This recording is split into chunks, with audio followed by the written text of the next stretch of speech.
Hey, what up, what up? We are back with another episode of Silver Screen Breakdowns. I'm Alex. And I am Bartholomew Bogard, Esquire the Third. Let's get it. So before we get into this... My friends call me Bart. Before we get into this, just want to shout out a couple new changes that are going to be going down. So moving forward, we're going to be doing a lot more Patreon exclusive content and Silver Screen Breakdowns, exclusive live streams along with the 420 crew. So make sure you guys, if you're members of the 420 crew, just make sure you look in there for the link. We're always going to be posting it. Our live streaming software that we use, we're going to be able to... Matrix. Yeah. Okay, So we're going to be live streaming on our software now. And yeah, we're just going to be doing so much copyrighted material, like with these watch alongs versus getting in trouble with some of these platforms like YouTube. We're just going to put shortened versions on YouTube now. So like all the scenes and everything, they'll be cut short, things like that. But if you want to rock with us for the entire episodes, you either got to be here live or you can watch all the full replays on Patreon, and that's ssbcrew.com. $10 to join. We do 4 episodes a month, so only $2 and some change per episode to see the full version. All right, Bogey, I want to hear it. So this is the one that you recommended. You've been talking about this one like forever. Let's hear it. I get a kick out of like those biblical, like themed type of joints. You know what I mean? I'm not really the craziest religious man, but like whenever you take the scary aspects of shit like that, and this is during a time when they came out with Seven and Devil's Advocate and End of Day. What was the one with End of Days? End of Days. Yeah, they all came out around this same clusterfuck, and they were all, pretty much trounced by Titanic. Yeah. Otherwise, I'm pretty sure this movie probably would have got more praise. It definitely developed a cult following after a while, and I would say even before this movie, Denzel wasn't like the super smash star that he is now. I think he already did Glory and Malcolm X, so he was already renowned as an actor. He already had won a Grammy and Oscar, I think, or at least nominated for sure for Malcolm X. I'm not sure if he won for Glory, but either way, he had some recognition as an actor. And then this is one of those ones. It's just been real slept on. It's one of the more underrated Denzel joints, to me at least. I didn't see it. This definitely slept on as far as that goes. It was released in January of 1998. The budget on the movie, 46 mil, only brought back 25 mil in the box office. So it was one of those ones that I just remember seeing the trailer for this, and nothing in the trailer made me want to see this movie. That's why I never saw it until now. Personally, too, right? You don't really reach for the horrors or stuff like that. No, this is definitely a horror movie to me. I wasn't, just a horror movie in general. I guess it's categorized as a horror movie, right? Not just like a suspense thriller. It is. And like, I didn't really know what it was going to be when I came in, because like I said, the trailer didn't spark any of my interest way back when, and so never watched it. The only thing that I do remember was some scene with John Goodman. Obviously, it was probably like the end one.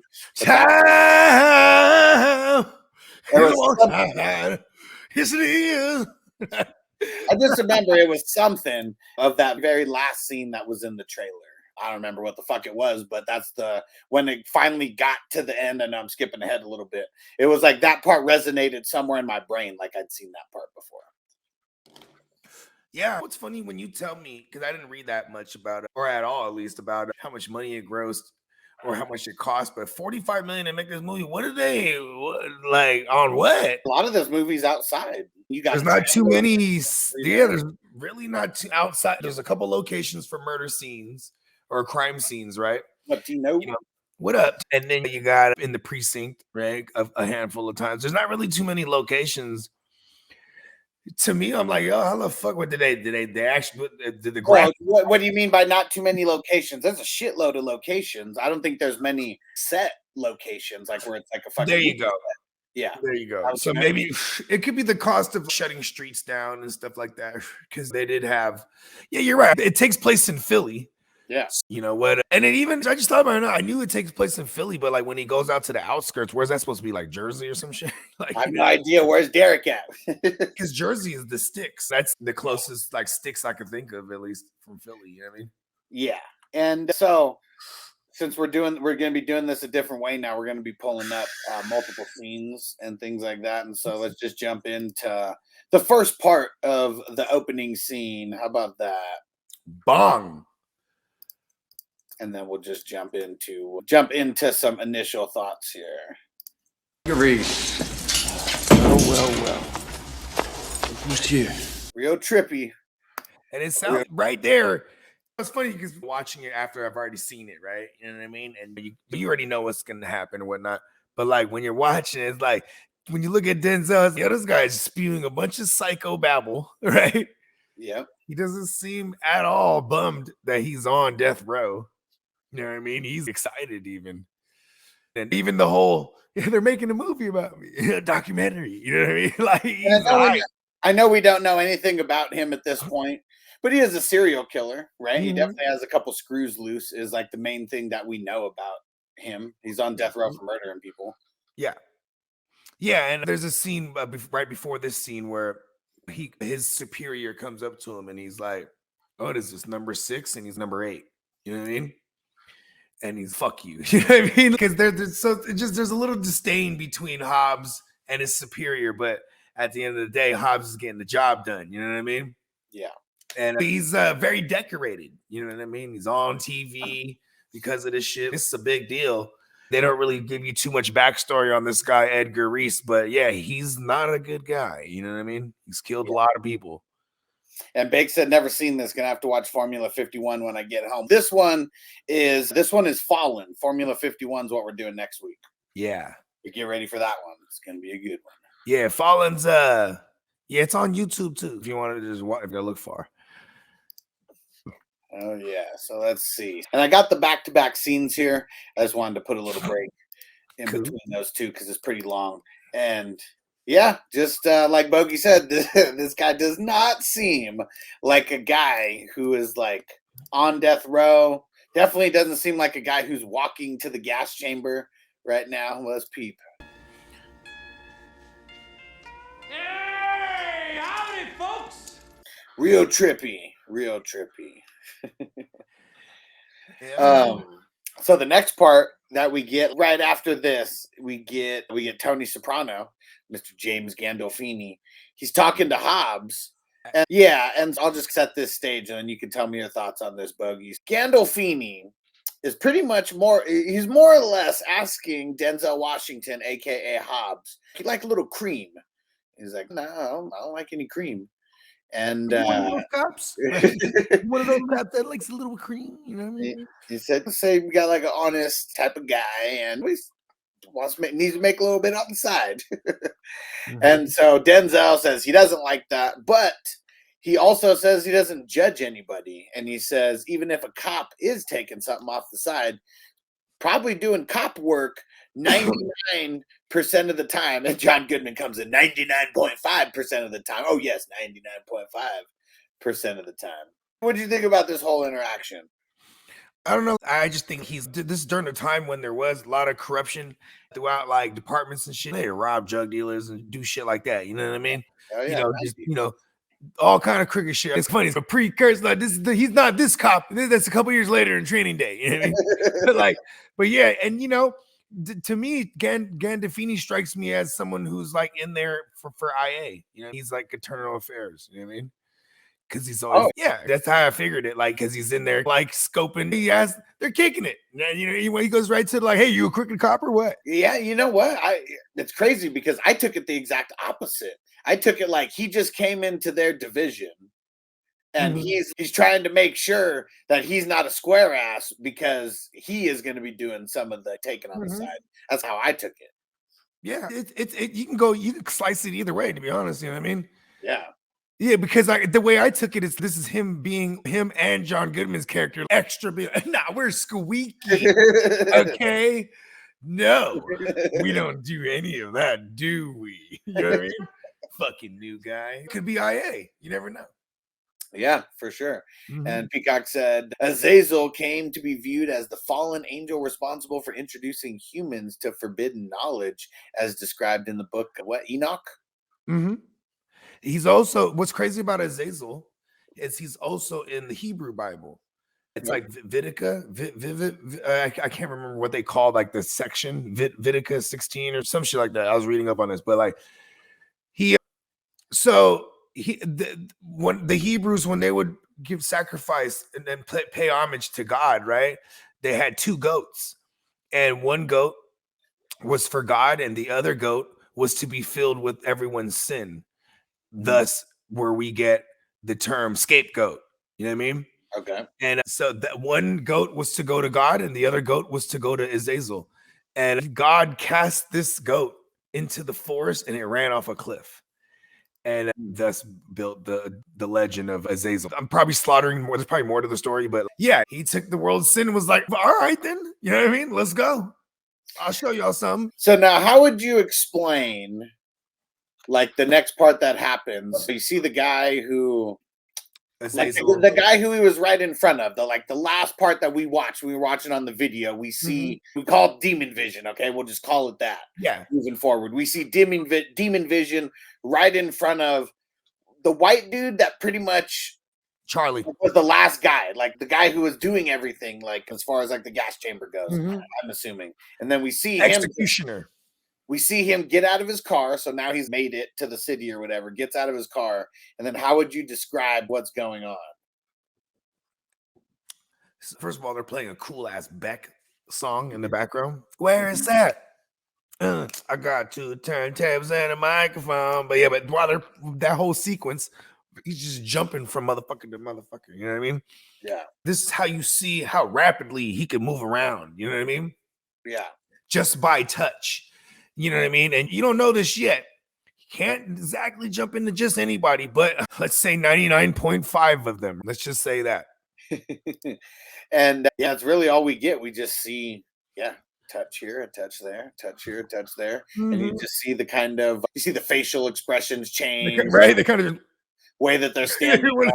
Right? A lot of I times thought that was really good. Yeah, he touched someone, and then they were like, looked like they were talking amongst like friends. Then the dude just starts walking away, and touches someone else, and yeah, really weird. I wonder what the actual point of that was. I almost feel I feel like it was just to show us that this is how he can move around, because they haven't yeah, really. well, shown yeah. I'm diving deeper than that. I'm getting psychological in the movie. I almost feel it's like it fucked him up. That I guess I don't even know if it's a him, right? It fucked it up because tried to get into Denzel, could not. Tried to get into the other person, grabbed him, could not. I almost feel like this was like almost like he had blue balls, so to speak. It's like he's reborn. This was finally able to like do what he could do. Because here's another thing too, is that he could have been he probably been in Edgar for hella long. He was trapped in there, right? I don't know about trapped. Well, no, like in death row, like he's trapped inside that area. Theoretically, he could have touched someone else. Who knows? Maybe he liked the theatrics of it. Maybe he liked the fact that they're going to make a movie on him. You know what I mean? It's okay. How about this? You could cause, if his whole thing is to cause a millennia of terror, how else better than you got to make sure people know about it. You know what I mean? And Tino said, "Why didn't he go in Denzel?" I think we're going to save that all the way to the end. Because, you'll figure it out. It's going to be a full circle type thing at the end. We're saving that for the end. It'll all make sense. I promise. So right after that little sequence, cuts to the next morning, and then it's Denzel and we find out it's his brother and then his nephew. And so go ahead and just explain the dynamics of those three's relationship. Yeah, the brother, without saying it, he's like an addict or a recovering addict. You know what I mean? He might even still be on the shit for all we know. And they never really mention it. He's there. And his brother, who's doing well for himself, he's taking care of his brother and his nephew. Mm-hmm. And he's like the father to that nephew, because the nephew is it's so sad. Like he's really good too in this movie, the nephew. Yeah. And it's just sad because You know what I mean? He wants to, this to Hobbes' character, right? Like he wants to save the world. He's a detective. You know what I mean? Yeah. But he can't even save his own brother, type of shit, because his brother is, like I said, they don't really touch on it. But he has something wrong with him. He's an addict or something. There's something going on there. I almost think I don't even think he's an addict. I think he might have a disability. You think that's what it is? Maybe because of drugs, maybe he's out of his mind. I don't know. I don't know why I keep going to the drugs thing. And I never took it for like drugs, like at all. See, what's crazy about this movie, I don't know if anybody remembers this, but there was a time when Denzel said, it was when he was like brand new.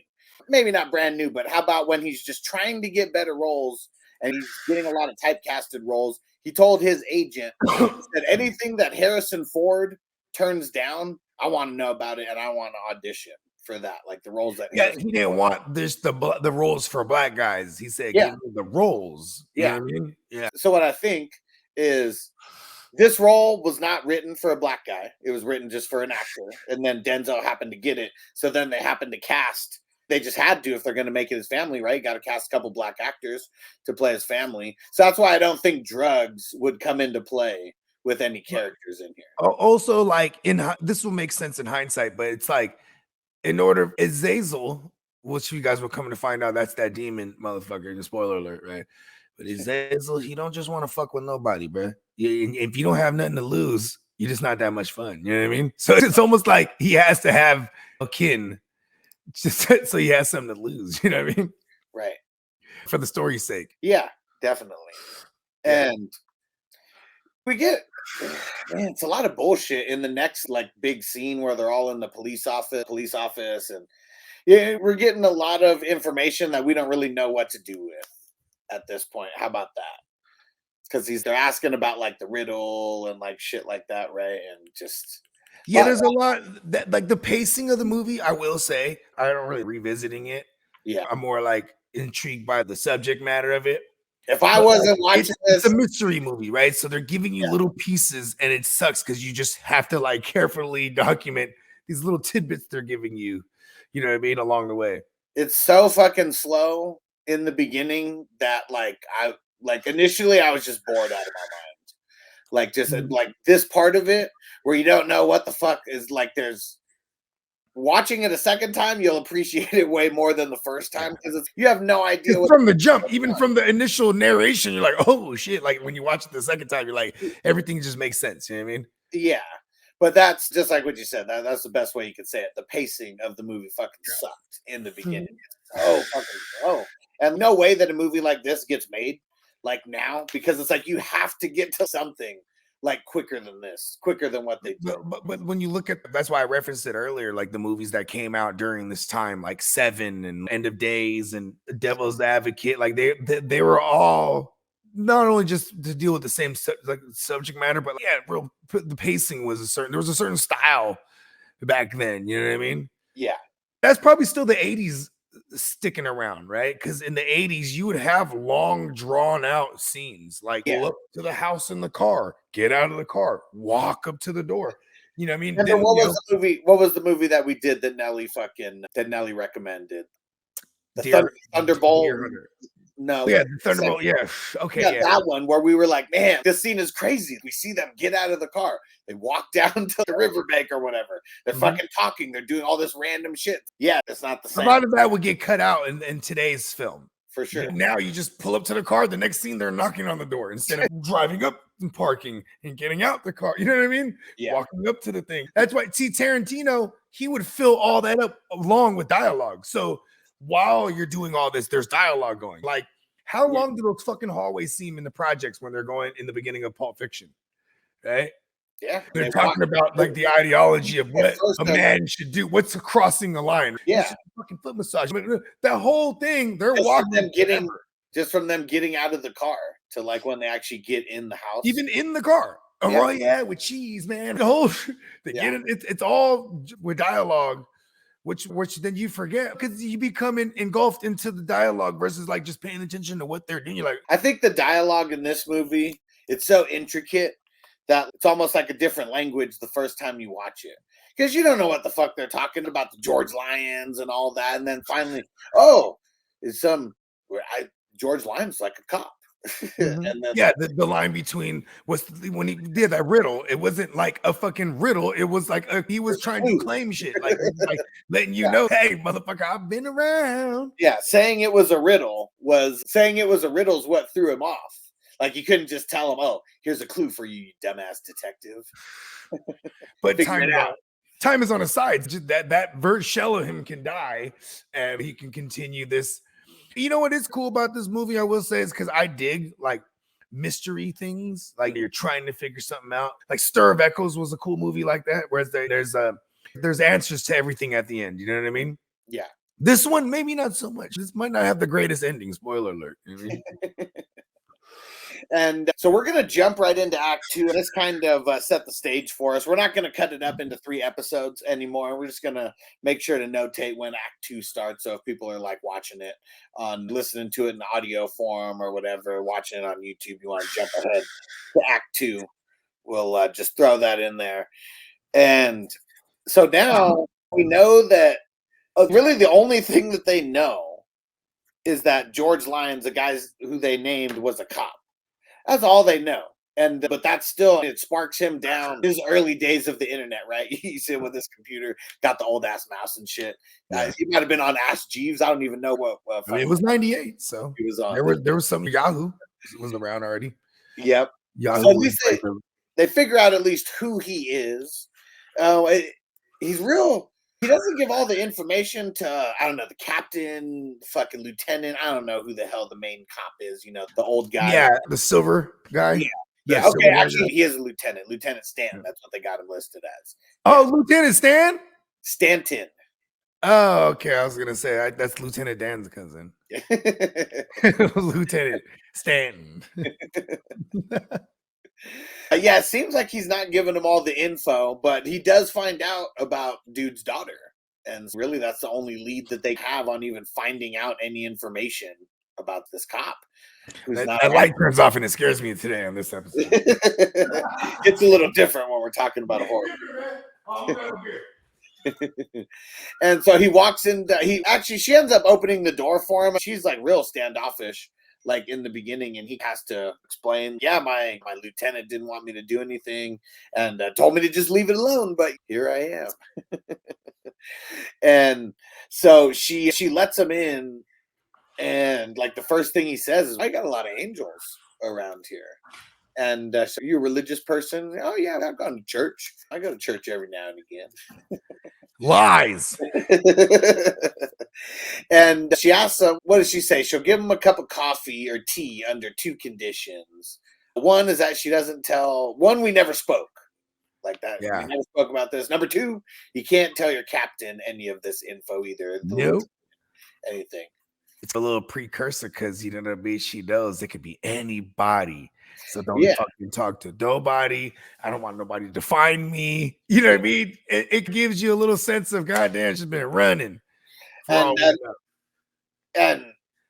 that's a kind of a little roundabout way of everything that happened. Well, when she asks him though, he says, he drops it like a flex, right? I'm the guy. I'm the detective that Edgar Reese. You know what I mean? Like, he's like, he's a young detective now. Like, yeah, you ain't seen me. You know what I'm saying? On TV, 4 stations, right? I was on there, and she says, "Oh, did he sing a lot?" You know, he's yeah. Did he try to touch you? You know what I mean? Yeah, I shook his hand. But see, when he said that, she was like, "Ooh," because. But she knew it wasn't him because he wouldn't be there fucking talking to her or whatever. No, he would have came out killing that bitch already. Yeah. She was the one that got away. At least one of them. Yeah. Pops too, I guess you could say. He didn't get away. That was the thing, is that it's like Hobbes, he couldn't get the pops. You know what I mean? Yeah. But anyways, she words him up on a couple while she's touching on the little religious things. She says God has certain children. And I want to go back to that real quick before we go too far off of there, because you said that he didn't get him. It was almost my thought that he did get him, and that was why he committed suicide out at that spot. Just put a pin in that. Okay. I definitely have an explanation for that. Okay. You know, that'll be Act 3, so make sure you stick around. Yeah. All right. And because what else does she leave him with before he actually leaves? But that's it, right? Her kind of asking him some questions to figure out what he knows. explains And that the dad went out to the cabin all the way out in the woods, and they don't really say it, but he pretty much committed suicide out there. she says it. Oh, she does say that. Okay. He was a cop, fucking one of the best, good guy, love his family. I'm just adding stuff to it. So it was just uncharacteristic for him to go out in the middle of fucking nowhere and kill himself. And this cabin was like in her family for ages. You know what I mean? Just it's funny because of course I gotta mention that because that's gonna set the scene later, you know what I mean? Or set the stage or whatnot, you know what I mean? Yeah. And then he's going home now, and we get a little monologue from Denzel narrating, and we get the demon vision again, and it's just some random fucking dude. I mean, we saw he was one of the guys who got touched at the end. It's during that whole, I don't know, demon movement, whatever the fuck we're gonna call it. Yeah, the demon movement. Yeah, he was just lubricating through everybody. Yeah, man. And so it's just real interesting. We know that the demon's in that guy from that demon vision. That pretty much tells us wherever the demon's actually at, but doesn't do anything. Just lets them walk by. But that's like part of the game for the demon, right? Yeah, you gotta have fun. Think about this: if you're like quote unquote immortal, right, or in this case, because you can die, he can die, right? But in this case, he's been around for a long fucking time. You know what I mean? You're not just you're gonna toy with your prey. You know what I mean? Yeah. You're gonna have a little fun here. I bet you when he came across, I bet you when he was around when music first started popping. You know what I mean? He was like, man, I love this Rolling Stones songs. Hell yeah, man. Time is on my side. You know what I mean? He's not gonna rush into this thing. But and then it shows this dude who's possessed by him. You know what I mean? He's over here at his trabajo. He's at his job. And he basically tells his boss, he mouths off at the boss. You know what I mean? He's like, hey, you know what? The sandwich, fuck this sandwich. I'm paraphrasing. He's, fuck you and this sandwich. Shove this sandwich right up your ass. Some shit like that. And then they're like, what the fuck? You know what I mean? And the dude quits his job. And where are we going next? What else you got on this? Because just while he's in this dude. Yeah, because let me see. Yeah, we don't revisit this dude for a little minute after this. Yeah, and seeing like you see Denzel and see, I guess this is with the slow pacing where he fucking tucks in his brother and his nephew or whatever, wakes him up off the couch and shit, and then the dude is fucking he's like making the grilled cheese sandwich or whatever, and that's when he like calls in and he's like, I don't know if I drank something or. Like, was I supposed to come into work today? That's what they explained. Yeah, he calls him. He's okay. So we did get right to that after that. Yeah, he calls him. He's I don't know if I was drunk or something. And he's talking to this lady, and obviously her husband was the boss of where he just quit. And they were like, "We really liked you, Charlie." You know what I mean? They just hang up on him. And he don't know what the fuck's going on. But all this while he's on the phone, there's somebody pounding on the door. Yeah, pounded on the door. Goes in there, and because we see it was like he gets off of the train, gets off a train or whatever, and then touches another guy, and so it must have been that guy, like demon movement, and then follows him home, and then fucking kills him, eats a bowl of cereal like he does. I don't know why this demon loves fucking cereal. Hello, cereal killer. Is that what it is? He's got it's a calling card. That's fucking hilarious, though. That's why he's a serial killer. He just eats cereal. Hello. Hella sugar too. I mean, but in this case too, I think he was the pizza man, right? Was he the pizza man? No. Oh, he ordered a pizza at one point. Yeah, right? Yeah. That's a little bit later. Okay, my bad. I'm skipping that. Yeah, I'm not even sure who the guy was who killed him. He was just like, on the train the question. He like ran into. That's what's cool about this movie. It makes you paranoid who he could be, right? Because you just don't know, unless they're showing you the demon vision, right? But you just don't know. So it really don't even matter who the fuck that guy was, right? It just you knew it was him in there. He came to kill his ass. Yeah. And then then we get some more like fuck, man. Some of these scenes are just like they should be like shortened like so much.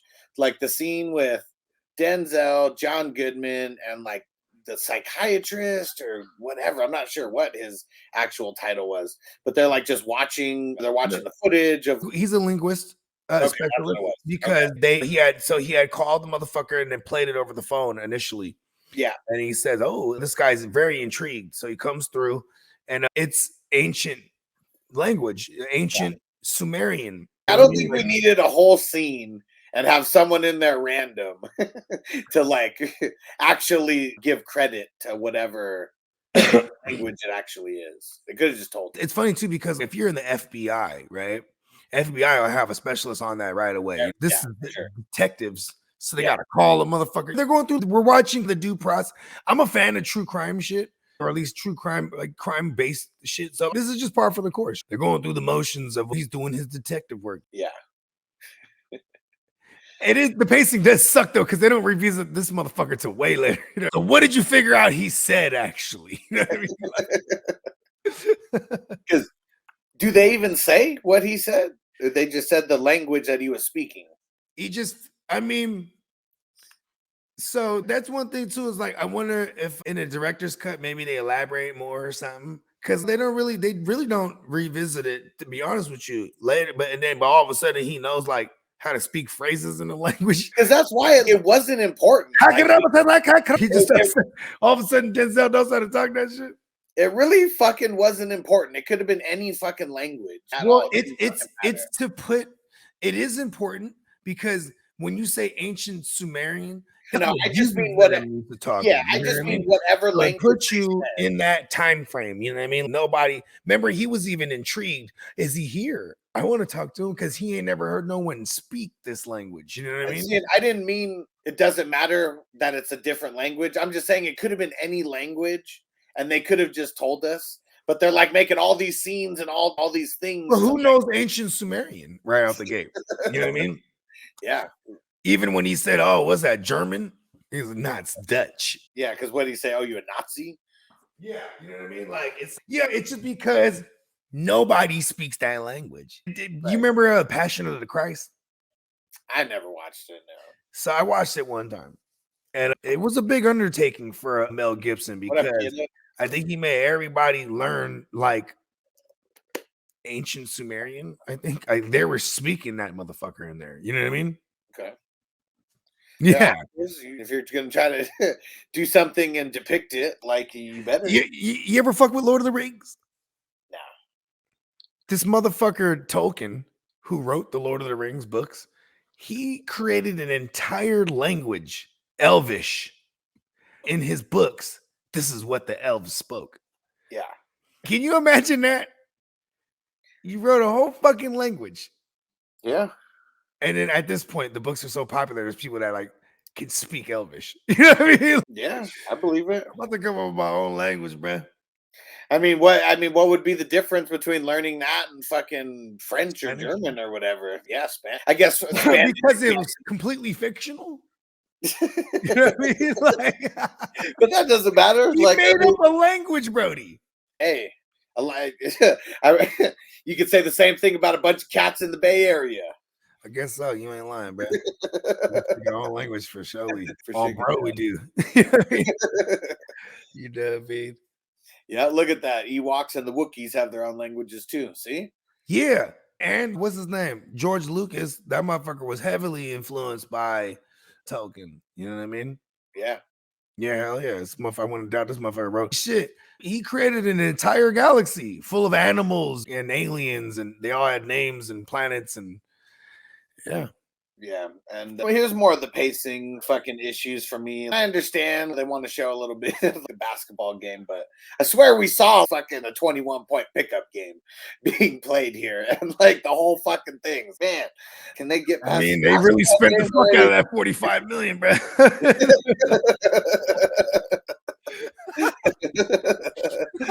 Yeah, how many million could they have saved if they just would have cut out like? I feel like they could have made this movie for $5 million and still made 23. You know what I mean? What happened here?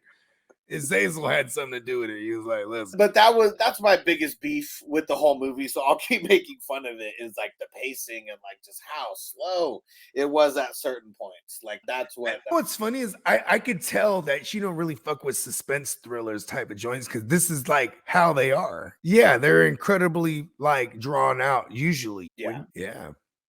Yeah, maybe that's why. Who knows why I never saw this before? But even all the movies that you mentioned that were similar to this, yeah, I didn't really fuck with any of them. So love them. I like that freaky, scary shit. So do you even remember what him and John Goodman talk about, like after the pickup game? Because John rolls to the hood to go talk to him. And it's right before he goes out to the cabin. I don't remember if he like tells him about the cabin or like what. He just said, because they're asking him, "Are you good?" It's basically, right? It goes back to they know something's off with him, right? Yeah, it even goes back to Gandolfini's character, like asking him all kind of shit. It's almost like they don't trust that. And I guess when you're the head detective, motherfuckers want your job, they want your spot. You know what I mean? That the lieutenant got to answer for all the shit you're doing. So when he uses this as an excuse, oh, I'm gonna go out until I'm out of here. You know what I mean? I'm gonna go check something out real quick. You know what I mean? Yeah. Really, but he's still working.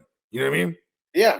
He's not working. He's also keeping it under wraps though, too, because like the chick told him not to say nothing. Don't say nothing. And it looks shady too. Like there is eyes on him internally for some whatever reason. Like the way he moves is very peculiar. You know what I mean? It's like whatever he was saying to the fucking lieutenant, like you could tell he wasn't giving him all the info because he kept trying to ask him for more, but he wasn't giving it to him. So maybe it's like the lieutenant talks to fucking Jonesy, that's John Goodman's character, and says, "Why don't you check in on him? He doesn't seem right."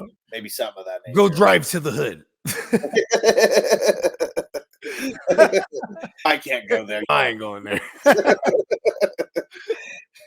So now Denzel goes out to this cabin by himself. It looks like it's been abandoned for those 30 years or whatever since that shit happened out there. Since bruh killed himself. Yep. And so he discovers, it was just so fucking random. You could just tell one tiny little piece of the floor. This was really like some escape room shit because it was a real tiny little piece of the floor and starts moving around the shit. And you can tell something taped up and shit. And then he busts through there all the way and goes down into this basement and then starts finding, what is it? Just different books and shit. Books and shit that were like hidden there. Yeah. This is the cabin of the females that he had encountered. This is her dad's cabin where he has smoked himself. You know what I mean? And it's in the middle of the Fucksville nowhere. You know what I'm saying? But he got all these books, and then he starts like peeling shit off the wall. Remember that? Yeah. And he sees the name Azazel. You know what I mean? Yeah. And it's crazy too because why cover that? Yeah, that didn't really make any sense. It does to me though, because okay, do you want to wait for Act 3? Yeah, it will. Yeah. Okay. It's so slowly paced. I just want to blow the cover already. We'll save it for Act 3. Just like the movie, you gotta wait. It's a good payout. You know what I mean? Yeah, but yeah, it's just a little bit of everything. This whole basement is like completely spider cobweb infested. It's like the trees are fucking growing down in there. And and then that's where it's some escape room shit. That's just what I'll say. It's just like to get into the basement. There's one tiny little like spot on the floor that he could see until he started like wiping it away. He sees something's up in the wall, like just something is a little bit off, and then moves all the trees around, and then fucking he could tell he just wiped it and something smudged or something, and then he starts fucking get something and just starts wiping on the wall until you see it all the way through. It's work to get through to that. It'd been a number of moons that have passed since nobody's been down there. And but he made a conscious effort though to cover this name that he wrote on the wall, Azazel. Look at this. Tina said, "Why start peeling shit off the wall? Dude has 99 awareness." 99.5. Okay. Listen, this motherfucker would he's trying to get to it. You know what I mean? If you ever want to beat an escape room, you call Hobbes. Like, he's the guy I want on my team for any escape room. He'll get us out of there. Shit, if I ever needed somebody to fly a plane, bro, it'd be Denzel, bro. I've seen the movie. Drunk or sober? I'm drunk. What the fuck? He does his best work that way. He landed that motherfucker in the Hudson. That's precision, bro. For sure. The Hudson River, there's hella buildings around there too, bro. Hell yeah. You know what I mean? But yeah. You could bring up this part where he got to go and confront his daughter again. Because now he's got the questions. He wants to know what the hell Azazel is and what it means. And what did she say? Shit, right when he said that shit, it just ooh. Because I think she ain't heard that name in a long time. 29 or 30 years, right? 29 or 30 years. And you could tell even just by her reaction to that name that she's God damn it, you better not bring that motherfucker to me. You know what I mean? I fucking told you. I fucking told you, man. You went down to my dad's joint, didn't you? You know what I mean? But and she touches on it a little bit that she's a part of a group. And they just gloss over this, but from what she says that she's a part of a group and that there's a bunch of them and that these are basically the ones who are chosen by God that are like protected or like why the fuck couldn't we why do we have to know so much about the fucking specifics of the language? Why couldn't we learn more about that group? I bet there's a bunch of badasses in that group. Or a bunch of motherfuckers in hiding. One of the two. Yeah, and like he's I guess they are fighting demons. I don't know how the fuck you're gonna beat a demon. Oh, the lights went out, scare you. No, and then the motherfucker. Okay, fresh me up because you know what I'm saying. Now that scared me. Where are we at? So he talks to her. She just like you said, laces him up. Oh, there's this group that I'm a part of. Yeah. She says there's certain individuals. Yeah, but she knows he's one of those individuals because he said, "Did she try to in the first encounter? Did he try to touch you?" He's, "Oh yeah, I shook his hand." Yeah, there would have been a transfer right there, and the fact that he couldn't transfer into him, he's one of God's children or one of God's selected few, just like her and her dad. He's one of the 0.05. Yeah, and you know what I'm saying. He takes major pleasure in killing them motherfuckers and ruining their lives. You know what I mean? Yeah. Their existence. Yeah. You know what I'm saying? The ones that he can't just get to. You know what I mean? And he's definitely one of them, and she's one of them as well. You know what I mean? And where do we go out there? Because now she's on game. Now she knows this ain't a game either. You know what I mean? Oh shit, he's back. Or he ain't never left. He really never left, but she had been trying to evade him. You know what I mean? Yeah. And now he's on with all these. Yeah. That whole time. But that goes to show why earlier she was very adamant about, hey, don't you tell nobody you met me. Yeah, don't tell no one about me. We never spoke, motherfucker. Because you don't want this motherfucker to goddamn find her. You know what I mean? Yeah. Because I'm sure that's one of those ones that got away. Yeah. And he likes those ones. And then more scenes where pacing is an issue for me, where they're in the bar and shit. I can't even remember what he's doing. It's not even nothing important. And then he's like walking home, and then we get the demon vision. Good scene right here. It's real trippy. That's really what it is. It's trippy. It doesn't. We just know the demon's everywhere and everyone. That's all we know. Yeah, he's one. But he's jumping through everybody. Yeah. And it just goes to show how weak-willed. Because you would imagine if you're one of God's children, you're strong-willed. You know what I mean? Mm-hmm. That's why they say God willing, right? You know what I'm saying? So this just goes to show that we're living in this putrid society where everyone's weak-willed and he can just freely use everyone as puppets. And he's jumping around and he's fucking with them, bro. Oh, no, not yet. We haven't even got there yet. I mean, there's something happening here because when he leaves outside of the, this is the time when he's fucking with them. When he goes outside of the bar and he's looks like he's gonna walk home. Then you see he's not really drunk, and then so he was about to drive. But it's like we get the demon vision from like multiple angles, and it's on the left side of him in the back, and then it's on the right side of him in the back, and then he like crosses the street, and then it's on the other side, and then he fucking is about to go to the car, and then he like hears someone walking finally. And then he chases him like up the stairs or whatever it looks like to the train, but nobody's there. And have they called for the first kill, the next kill yet? That was the copycat version. Have we got to that yet? So they marked the dude number 2, the one. So we missed that's right. We had the serial guy. Yeah, you know what I mean, he was 18. Yeah, he was 2. Yeah, so that was the number 2 guy, and that was the one who. He was like walking past him on the street, and he was like, "Man, I walked past this guy on the street." Yeah, he looked dead at me like he knew me. We forgot. And now he's dead.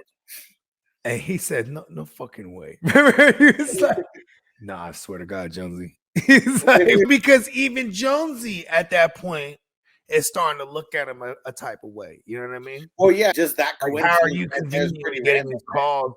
Remember, even one of the calls, he gets a call. You want another clue? go to blah, blah, blah, blah. Yeah. And then he tells them, hey, I'm going to go over here. And the bitch says, another body? Yep. He just jokes, remember? Yep. And it was, though. Yeah. Doesn't look good for you. But here goes the trippy part. Yeah, this is the part where he's really fucking with him, right? The first part, we see it's daylight. We see that Hobbes is inside the precinct somewhere. And then we see demon vision again. Like, what the fuck? From inside the police office? What the hell? But it's not inside the police office, but it's a cat on the ledge. Just like right across the window. Oh, now it's in a cat? What the fuck? And I'm pretty sure somebody didn't touch that cat. Ooh, look at this cat. Ooh. You know what I'm saying? Kidda said, fuck yeah, cats rule. Shit, man. Cat, remember a cat? Oh, you ain't never seen Constantine, huh? Cats are like one of the gateways to the other side. Oh shit, break on through. To the other side. So this cat, now it runs toward the entrance or whatever of the precinct, touches the dude that goes in there. Gandolfini. Yep. And no, I don't think it was Gandolfini. Oh, yeah, it touched somebody to get to Gandolfini. Yeah, exactly. And then because Gandolfini sits down with him. You know what I mean? Right in front of him, sits on his desk. Sits down right in front of him, and he says, so where'd you go? You know what I mean? Yeah. So I just need to clear my mind about a lake, some things, some water. Oh, I had some places like that, lakes, views. I've done that. You know what I mean? Yeah. And he already immediately knows that, oh, you went to that motherfucking joint, didn't you? You know what I mean? So this was actually one of my favorite scenes in the movie. It was like such a good scene that I was like, man, I had to look at the time, and I just looked at it again right now. 57 minutes for me to feel like I've been entertained, and then it's finally like all of this coming. Would you not? Okay, so you have to build it up, though. That's how I would come. It was an hour buildup. Come on, to get to. But when he listened, remember he looked and he said, "Time is on my side." Yeah, yes, it is. And he dips out, right? And he just starts touching all these other motherfuckers, and then every cop he starts singing it. Not every cop, but everyone he jumps into. Yeah, exactly. And he's thinking, yo, what the fuck? Y'all is fucking with me? Because we gotta remember this motherfucker was singing that shit before he died. You know what I mean? Yeah. And he's armed with all this new information about the demon, Azazel, and all this shit. Oh my fucking God. He's fucking with them so good that he touches someone else, and then it's the guy when he actually catches up to him, not Azazel. Why the hell were you singing that song? What are you talking about? What song was that? What are you talking about, bruh? Fuck are you talking about? And I got the next scene. So it's right after all of that, and then here's what we get. Ooh, okay, cool. We got it. When he runs out the precinct. Yeah. We get the demon vision, so we know. Yeah, this motherfucker, man. Yeah, so he tracks down this motherfucker, bro. And that dude, is that where we're at, right? When he jumps into the dude, did the dude pulls out the strapola? Not yet. Okay, we're not there yet. Okay, yeah. Well, here we go back. This is right outside. Yeah, this is right. Here we go back to the bullshit pacing. Like, you can't just keep up with like cool shit like happening. You know what's crazy about the pacing so slow, but there's hella details. You know what I mean? That's right. Like I know the devil's in the details, but it's like it's going so far with the details. It's like the audience is like stupid. It has to over explain like certain things like so much. Like if we just got more of that, more of the demon movement and demon vision, would have been like I don't know, like probably wouldn't have been talking so much shit about the pacing. Because I think the pacing is just fine for this type of movie. I still don't agree. I still can't stand slow movies, though. You know what I mean? Yeah. Yeah, it's like you said, the devil's in the detail. You know what I mean? Yeah, and this demon's got a lot of details, that's for sure. I mean, he's not playing, bro. Because we get him. Yeah, I don't even know who the fuck he's talking to when they go into the police station. Oh no, he is totally talking to fucking Gandolfini. Yeah, I was wondering who he's talking to. Yeah, when he comes back in, what the fuck are you singing that song? Yeah, had to talk to him. He still doesn't want to believe it, even though he even said it to the bitch. Like, how? What the fuck is just some big old joke that everyone's in on him, but not you? Hello, there's a demon jumping from body to body. You know what I mean? Yeah. Even when he started saying that, speaking the Aramaic, she was like, "Oh, okay, clever." Yeah. Yeah. And now he's talking to, because now he has to go back and talk to the dude's daughter. You remember what they were talking about? I mean, then he starts asking. I mean, he's asking her a bunch of questions because now he's freaked out compared to like before when he's so cool, calm, and collected. Because it's real. Yeah, this shit is real now. You know what I mean? Go ahead. What do you think? Yeah, this time he's like way more assertive. Like before, she would always be asking him questions and he would answer. And I remember at one point now he was like, "You know what, Miss Milano? I'm the one asking the questions." And he let her name slip, though. That's the thing that he fucked up, man. He let her name slip to the demon. Yep. He agreed to it. He definitely didn't say anything, but the demon was like, "Oh, you've seen that at Milano's crib?"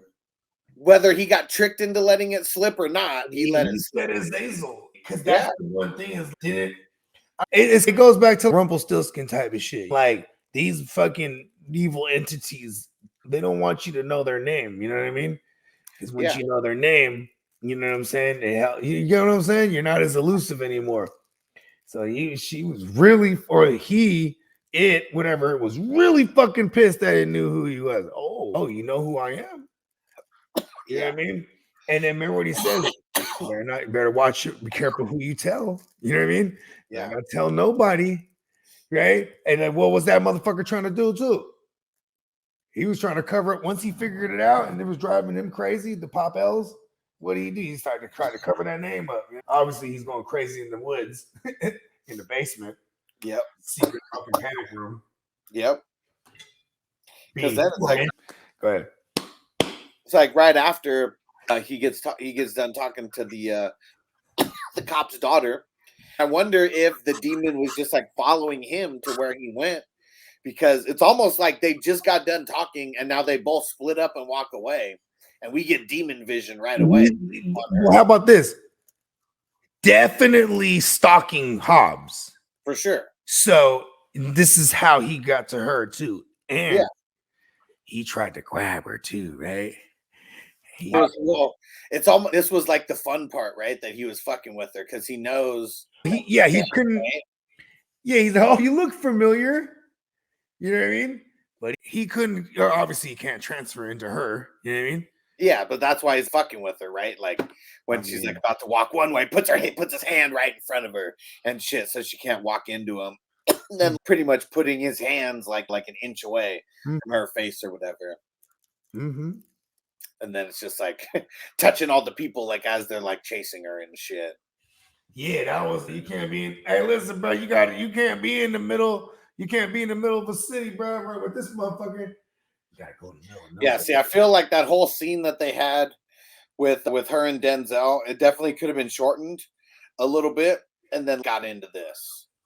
It seemed like that scene was just, bro. They was trying to fuck, bro. There's some sexual tension. I know, but that's what I'm saying. But it was a lot of bullshit, though. I think they could have accomplished the same with less. I don't know, man. You got to watch more movies like this, and you'll appreciate the dialogue. You know what I mean? That's the thing. I appreciate dialogue. I appreciated the dialogue in the movie that we watched like last week. The dialogue that they're talking about is just, it's clues that we were given. It's putting some of those pieces together, but I don't know. They over explain it so much, like we're like stupid or something. Like the audience is stupid. It's also the lack of, like, if you ain't picking it up from the gate. Yeah. They keep reminding you what this is. You know what I mean? Yeah. But that's what I'm saying. It's just, I don't know. I don't know what it is. It definitely is the pacing, but yeah, maybe it is like what you said, that they like remind you about things. Maybe it is. The character, it's okay. When you're following this movie in particular, we know what's going on. Yeah. The characters don't, though. This is like, it sucks that it took an hour for him to like really, he's putting it all together finally. So much so that, this other person that he doesn't even know becomes one of the only people he trusts. I mean, yeah. Because you get what I'm saying? Yeah. He's so paranoid. I think that's what's well done to me in this movie. It makes you really paranoid about who and what the fuck anyone is. You know what I mean? Yeah. And he's still at this. You could tell he's not a religious person. You know what I'm saying? At all. But you know what I'm saying? He knows this is real though. That's how scared he is now. You know what I mean? Yeah, for sure. Now that he's seen it like in his face. Shit. He's fucking with somebody thousands of years old. And it goes back to the narration in the beginning. It's a story about when I almost died. Yep. You know what I'm saying? Listen, this motherfucker is smart. He thought he got me. I thought I got him. Yep. So we get him. So then he goes back. He's talking to the daughter again after her series of events with the demon. Then he talks to the lieutenant. They're just at this point they're almost like done with them. You can already tell we definitely didn't point out a lot of things. For example, they're making him tied to all these different murders that are exactly yeah. You know what I'm saying?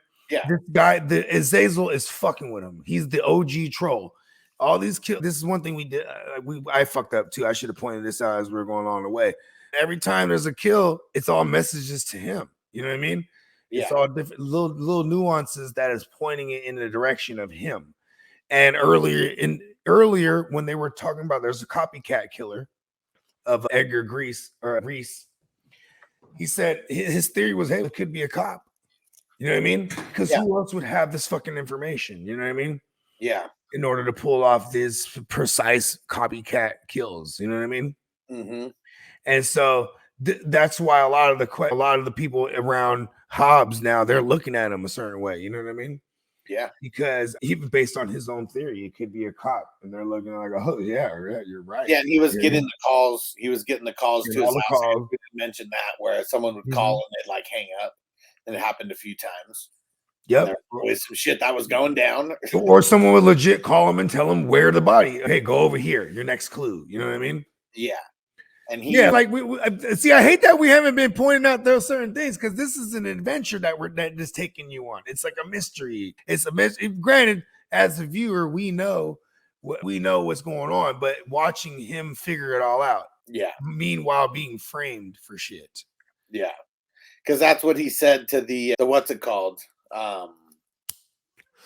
What did he to the lieutenant? He was like, "You think I made these calls to myself before this happened?" And yeah, it was just way before caller ID. Yeah. He goes home, and they just told him go home, and he sees his nephew and the other kid on the bike who was on the bike earlier. And the kid on the bike earlier, the white kid, calls him Hobbes. I don't remember if he mentioned like his first name or if he just said Hobbes. But yeah, that was pretty random though. Comes inside, sees like the windows open, then he starts talking to his brother, and sees that his brother like has a black eye, and then asks him what's going on, and says he fell, and people don't get black eyes from falling, and he's like, oh, whatever the kid's name is, he said he hit me. Man, it was what's his name, Stevie, I think. What is it? Sam, he said Sam hit me. And when he rolled up, he did have a weird look on his face, but then probably touched the other kid, because then he runs outside. The kid's like sitting on the car. He don't know shit. Where he says, "Hey, Hobbes." Yep, and that's him. Yeah, and then you see the demon vision, so then it confirms that it's him. As he gets a little bit, he called him Hobbes, right? Yeah, that's funny because now I'm getting a little bit annoyed too with the over explanation. Right? You didn't have to show the demon vision right there. He said, "Hey, Hobbes, what's this motherfucker?" You know what I mean? Yeah. And so then he starts chasing him. And I got that part of the scene here that we're gonna watch, because it's all these chase scenes. That's when it gets like real. And it holds your attention. That's just when it gets exciting. A lot of the movie, when it's just explaining it, there's not really too much excitement to it. There's got to be like peaks and valleys, and I feel. You kind of pointed build up. You pointed out the other day about America's attention span is so very bleak these days. Yeah. Yeah, need flash and bang, right? Yeah, see, I feel like they started it off with the big peak with the dude in the gas chamber and all that, But then it was just like, yeah, so much. The devil's in the details, and there's a demon's worth of details in here. Here we go. What's the matter, pal? You afraid to fight me? Right after the kid Come on, Hobbes, come on out. That scary ass bitch. That bitch was frightening. Yeah. Like, how the fuck? What do you tell anyone at that point? We can't tell anybody anything. It's like, what the hell is going to tell them? Exactly what old girl's dad was going through. You know what I mean? Azazel was just fucking with him so much, just ruining his life, making him say, putting all these murders on him. You know what I mean? Yeah. This is the beginning right here. You know what I mean? Yeah. Not necessarily the beginning, because the other ones already had some ties to him, but right. But yeah, this is the one where he was the shooter. He actually pulled the gun, pulled the trigger. And yeah, I mean, everyone, you know, they're saying it's a clean shoot. It's a clean shoot. And like in the beginning, they're you know, they're on his side. That doesn't really last too long though. No. Because everybody's there right now. Lieutenant's there. The fucking Gandolfini's there. Goodman's there.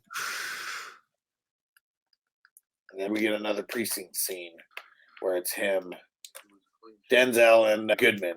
And he had to remind him it was a clean shoot. These are the guys who like work together every single day, like 14 hours a day, like type thing. They're partners. Mm-hmm. Many moons they've seen together. 12 plus years is what they say. Yeah. 12 plus years they've been partners. And it's getting a thing. They're like, okay, man, fucking, you're going through it, bro. They think he's losing it. Got blanks in it. Yep. That's crazy too, because and then how would he know? How would he know? They revealed this motherfucker got some shit written on his chest. You know what I mean? All these messages to Hobbes. You know what I'm saying? Like this Azazel's fucking with him tough, bro. You know what I mean? Yeah. And Tino, no, we did not finish the movie, but that's pretty much the end of Act 2. Is Azazel fucking with Hobbes so much. Now he's killed somebody. Innocent person, like he knows the person that he killed is innocent. But yeah, that demon just keeps on fucking with him. Yeah. So we got they're in the precinct right now, and it's John Goodman, it's Hobbes and Jonesy. He's having a long, heartfelt like conversation right now. And he just sounds crazy because what are we really? Like, what's our purpose in life? Mm-hmm. He's definitely Kid has said the crack just keeps fucking with him. What do you say? He said the crack just keeps fucking with him. He said Denzel's on drugs. No, crack. Yeah. That's what they're all saying. He made his bones cracking down on all those crack dealers. Maybe the lost evidence. Yeah, that's Kid's version. But yeah, he definitely gets all like philosophical on him in this. Because how are you gonna beat a demon? Like, how are you gonna beat a demon? He's barely wrapping his head around that it's real. You know what I mean? Because you can't, that's the only way to explain all this shit. Yeah. And he already met an equally crazy bitch who's been out in hiding type of shit. So he knows, okay, this is the only bitch that really is gonna believe the fuck I'm saying. You know what I mean? It's just every other horror movie. Look at Chucky, for example. They didn't have to make 50 scenes teaching us about the Demba law. But that's the whole thing with Azazel, though, is that he's trying to not be known. You know what I mean? Yeah. Even the fact that he knows his name, he's like, I'm going to ruin the fuck out of you. You know what I mean? Yeah. Just like he did the fucking old girl's dad. And then she calls him. Now he's got to go see her again. Or no, I don't think he goes to see her. I think they just like, what do they talk on the phone? Like all night? Well, yeah, he calls her. But yeah, and then they start getting evidence in now, right? Yeah. From that last murder, the murder scene. They get some prints back. Yeah. And they find a coin with his print on it. You know what I mean? So now this motherfucker's framing him for real. You know what I mean? And you know what I mean? Even in this scene where they did it, he's got 10 books open and it's all Azazel. like type of stuff. See, even that's all I'm saying is they could have done things like that, like more, and just giving us 10 or 15 seconds. And I think the audience would put a lot of the 2 and 2 together on some of these scenes. Kid has said, "Is this a horror? Chucky isn't really a true horror. It's built for children. Chucky is not built for children. First off, Chucky's I would put Chucky in the slasher realm. Okay, but yeah, this is a horror movie, right? But maybe a suspense thriller. I would say, yeah, it's dubbed a horror. It's deemed a horror movie. I would say it's more of a suspense thriller. Like I wouldn't say the subject matter is like horror. You know what I mean? Like Seven, that's definitely a suspense thriller to me, but it's deemed a horror movie because of the subject matter. I think gore would could make a movie a horror movie. Gore, okay. In the 2000s, gore became like a genre, and that was like the new age version of the slasher films. Yeah, but like horror, I think it's got to be a horror movie if you're dealing with something paranormal, something that's non-human as the killer. I don't know, but see that. But okay, Scream is Scream not a horror movie? I think I did disagree with that one right there. Yeah, I think Scream is more like suspense because we're trying to figure out. I'm just saying, okay, it is Wes Craven who's like the king slasher guy, right? Slasher films. So I guess you're right there. I'm just saying, like paranormal, supernatural is the. Like, I said paranormal. Supernatural is probably a better word. It's tomato. Okay, yeah, yeah. Well, paranormal. What the fuck? You know what? Supernatural is more specific though, because paranormal you could throw in like aliens in there too. You know what I mean? That's considered paranormal. Okay. Yeah. And he said, didn't Denzel get into trouble with Whitney Houston for getting on the crack? I don't know. He lived during the 80s. It's amazing how Whitney Houston could not dance, and she had a hit called "I Want to Dance with Somebody." When you can sing that good, you could just stand in one place and people are going to be in awe. You can't. You're black. I once said she was a classical player. She's black and she can't twerk it, bruh. What is going on here? Mariah Carey too. She was half, couldn't dance. She could sing her ass off. Yeah, sexy as a motherfucker. Yeah, Tino said it's hard to dance high on crack. I would beg to differ. I'm sure some crackheads can really get down. All right, so now Denzel. Oh wait, who's this? GZ. So I think the last comment was referencing The Preacher's Wife. Oh, okay. Yeah, he was in The Preacher's Wife, right? Prior to this movie. Or was this? Was that after? No, that was this was 98. I don't know when they were filmed. I feel like they're right around the same time. I think it might have been. He came out with a couple movies that year, like the Bone Collector. 96. Was really, okay, so Preacher's Wife was first. Yeah, because Bone Collector was the one that really like. Now he's considered like a Hollywood, like royalty type shit because it was like that was one of the more where they were like, oh, he was so great with his acting because remember he played the paralyzed guy. He played the forensic detective. Yeah. You'll probably think that movie's really fucking boring. Oh, yeah. If the pacing's hella slow like this, yeah. Trust me. Yeah. A lot of those movies in the night. It's funny because I have a real appreciation for those movies. Like, I don't like things underexplained. You know what I mean? Because I'll nitpick the fuck out of it. Like, it makes me mad that all of a sudden this motherfucker can speak this shit. Fuck, show me with a speech coach, bruh. Learning this new fucking language, bruh. You just all of a sudden know the ancient language, bruh. And from the little spots that I saw with him having all the books and shit like that, not the part that I was just talking about right now, but they did that. A phonetic book? It showed him how to phonetically pronounce. Well, they showed him reading. They showed him reading like the scripture, like something. I don't know what the fuck he was reading, but it was talking about something about the different. So this motherfucker knows how to read that shit though. That's if it's starting even more. Well, no. It was written in English, but I just assumed that everything that he was reading was. He did snatch up them books from the pop's crib. You know what I mean? Yeah, that's the one that I'm talking about. Those were the ones that he was the reading. Yeah. He was. Them books is dark, bro. I'm not reading those books. And then when he goes home, shit, like he sees that like the windows open and like the box like broken off. He could tell like the fucking. I guess when he sees the nephew, he's just playing like fucking. What's he playing? He's on the Game Boy, just fucking in the Matrix. But then he goes into the brother's room and brother's dead. There's some kind of poison right in the syringe or something. Find out later poison. First he walks up to the boy, and the boy Well, first he sees the other kid. Oh no, that was earlier with the black guy. Yeah, this is when they're just inside the house. Yeah, and he's like, Brad, what the fuck? You know what I mean? And see what's crazy is he said thanks for tucking me in last night. And he said, hey, when I tucked you in, were you awake? And he was like, I don't know. He's like, how do you remember that? But then he said, nah, man, you were like tickling me in my chest. Yeah. And he fucking looks at the kid's chest, got the fucking message written on him from. Oh shit. And then the kid is hella fucking naive. Why would you write that? Yeah.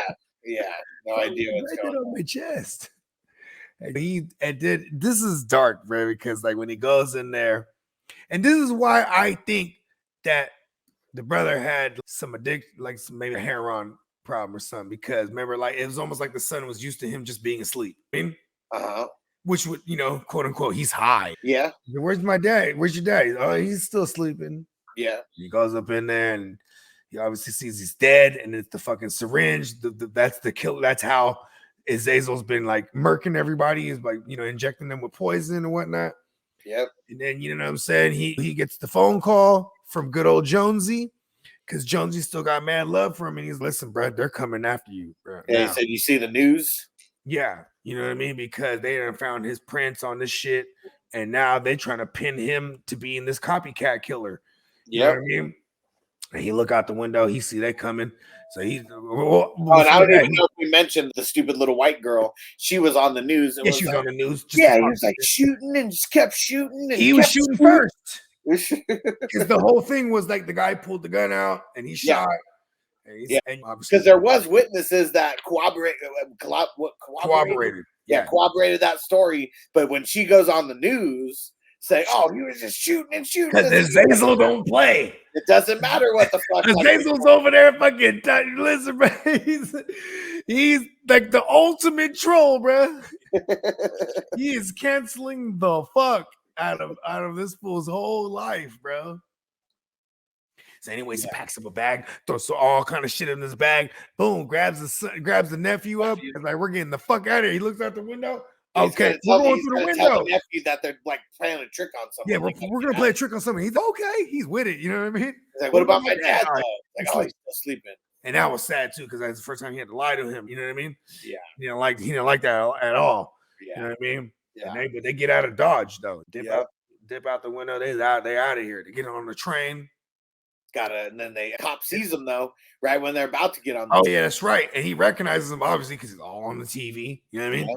And he said, Detective Hobbes, and this motherfucker, they break. And he said, tells the kid to run. They get on the train though.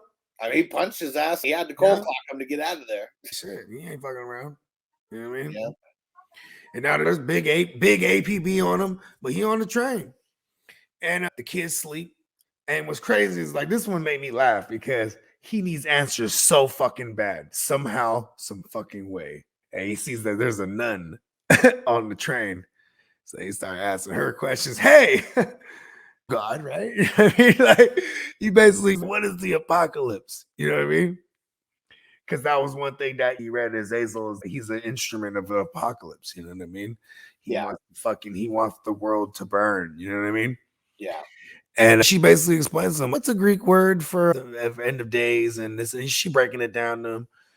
And he definitely didn't like the answers he got. He's like, ooh. You know what I mean? Like, because he's fucking with something that's been doing this way before all of our time. You know what I mean?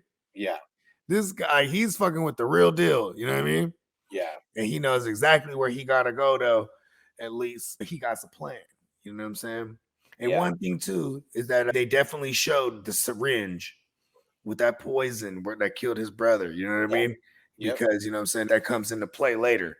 You know what I mean? But he takes the little kid to the broad's house because he got nowhere to go. Before that, they got to run to not even Skid Row, because Skid Row would be like where streets. Yeah, they do. I was going to gloss over that part because, you know what I'm saying? But okay, I guess we can't, because so now here they are with some fucking homelesses. You know what I mean? Just tucked away. It's probably smart too. They're not going to. It looks like the homeless area where they're hanging out in Chucky, just like the fucking off the beaten track. You just got like trash can fires, and it's just an area where probably only homeless people ever go. Yeah, so it's a good place to tuck off. And he breaks it to the little man. You know what I mean? Listen, I gotta tell you about your dad. And the little man already knew it. He said, man, he wasn't sleeping off. Yeah. And he said, nah.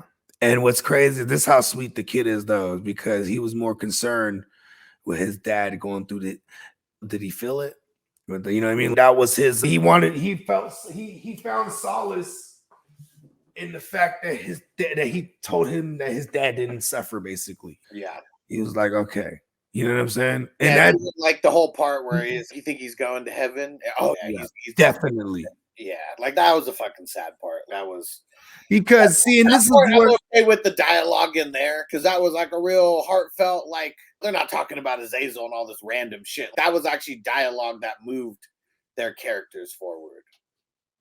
Like it was definitely when I say I guess because there's plenty of dialogue that moved everything forward. You just can't pay attention. No, I'm saying I'm saying it was what you said. Like, what I mean, it definitely shows that they kept talking about the same shit multiple times, like re-explaining like the same thing. Yeah, for sure. How about this too? This is where I get the theory that the dad was like an addict or something.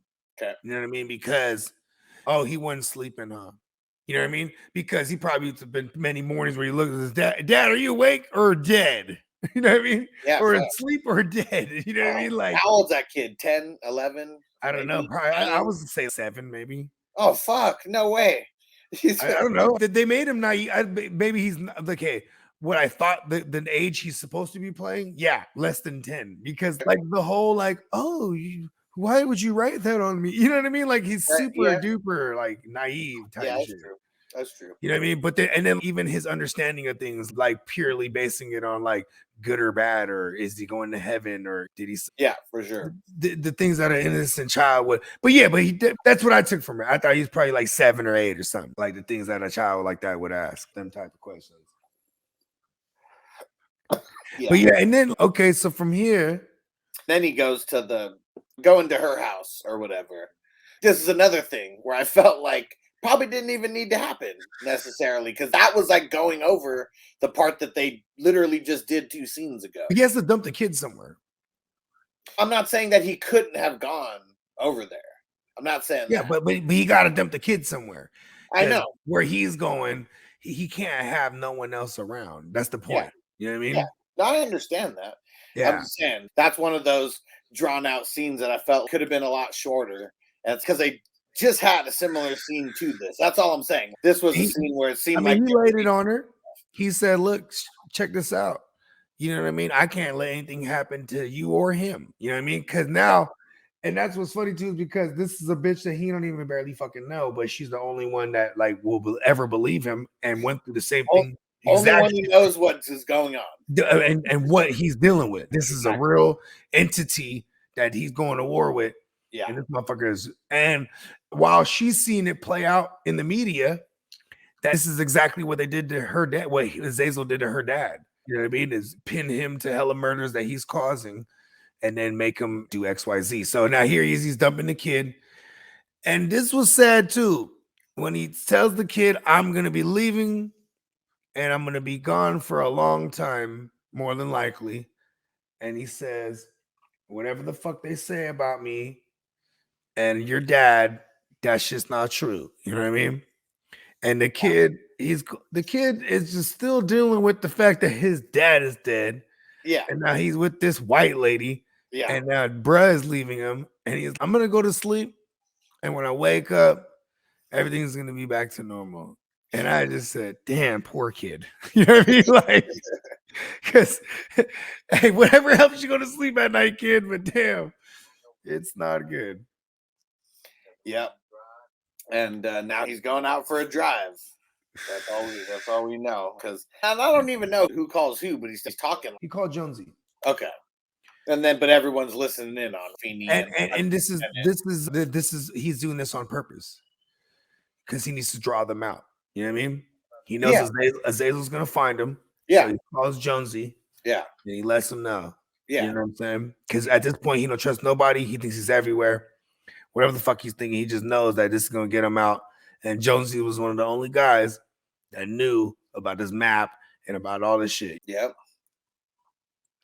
Yep. and then back out to the woods.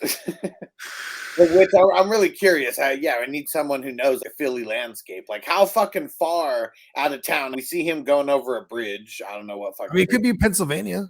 Pennsylvania is big. He could still be in Pennsylvania. I was putting him in Jersey because Philly's 2 hours from Jersey, something like that. And there's hella forests and shit around there. You know what I mean?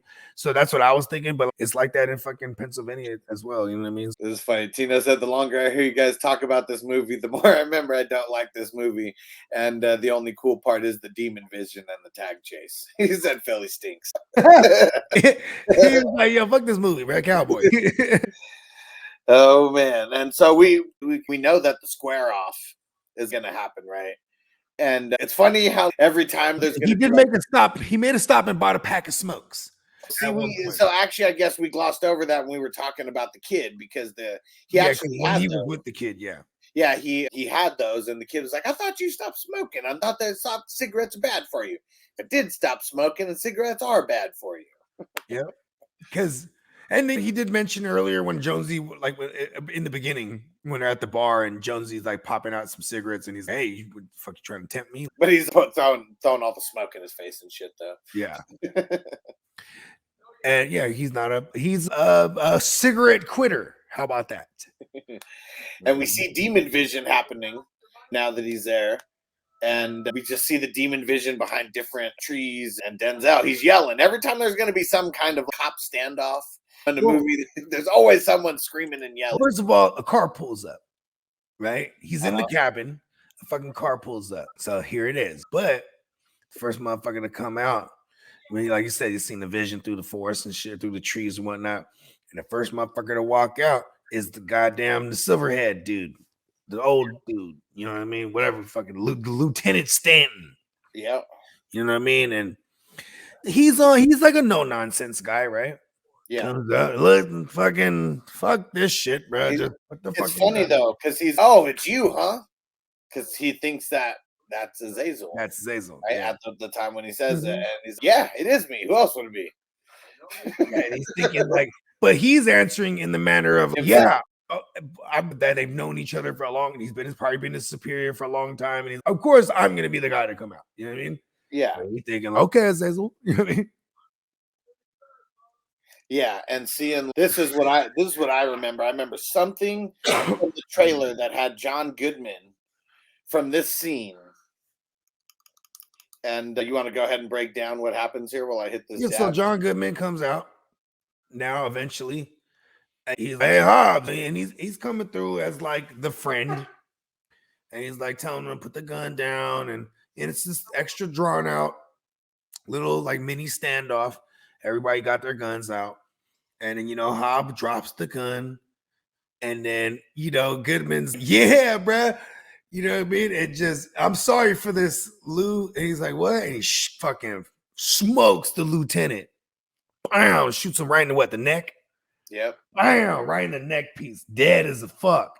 You know what I mean? I just remembered from the trailer. And see, I don't even remember what I remember from the trailer. But I just remember something that they put in there made me think that John Goodman was the killer. Even back then, I don't even remember what the hell it was. But even when he comes up, he looks like possessed or something. You could just tell. He looks fucking weird. It's good acting. Yeah, oh, for sure. Because he doesn't look like he looked at all in the entire movie. He's like kind of bug-eyed and shit. I don't even know how to describe it, but he just looks different.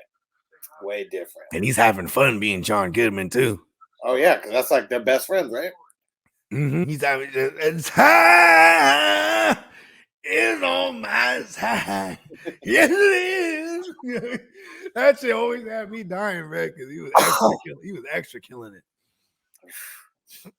And I do have a couple scenes here, but so after he shoots him, after Jonesy shoots the lieutenant, initially it's crazy because he's looking at Hobbes and he's like, put the gun down, Hobbes, put the gun down, Hobbes, and puts it down. Then that's when he shoots the lieutenant, and he's, look, I'm your partner, I saved you, go. What the hell? He's really having fun with him right now. And then they start scuffling. Actually, I guess Jonesy shoots a couple times, but totally shoots to miss. He had to have shot to miss because he like shot like right between his legs, and then he like shot like to the like just way off of his head. Unless Azazel just can't shoot, I don't know. But then they have a little scuffle. He runs inside, kind of trolling him. John Goodman starts doing a dance. Woo! Would you? Before we get into the scene, what do you think of John Goodman's performance as a possessed man? That was good. Like they had a pretty much like they had a uniform way they wanted the people to like to carry themselves when they were possessed. I thought they did a pretty good job at that. All the actors that were possessed by Azazel. But yeah, it just hits harder when he's John Goodman because this is like his best friend. Probably they have this rich history, apparently, right? Big busts, 8 total. You know what I mean? Yep. And yeah, he shot his ass. And it was real strategic how he shot him too. You know what I mean? Just so he could, because this is like shot him in the stomach, not in the head or the chest or anything like that. You know what I mean? And then he goes ahead and busts. Do we have this scene? Is that where? Yep, that's where we're at. Here's another thing too. I wanted to point out. There's another detail we done glossed over is when he's reading up on the Hebrew shit, and he's asking him, "What's quintin or quantin? What was it? The measurement? It was a measurement. I can't remember. Started with a Q, quantin or something like that. But this is a Hebrew measurement from the tip of your finger to your elbow. So they, and they say it took like 500 of these motherfuckers. Yeah. 500 of this measurement is pretty much the length of that he has when he's free. When you kill the body that he's in, this is the distance that he has in one breath type of shit. You know what I mean? Yeah. So that's why he's out in the middle of Fucksville nowhere. That's why this is something that he realized why the dad went in the middle of nowhere. You know what I mean? To the same spot, which is ironic too, because here's Azazel.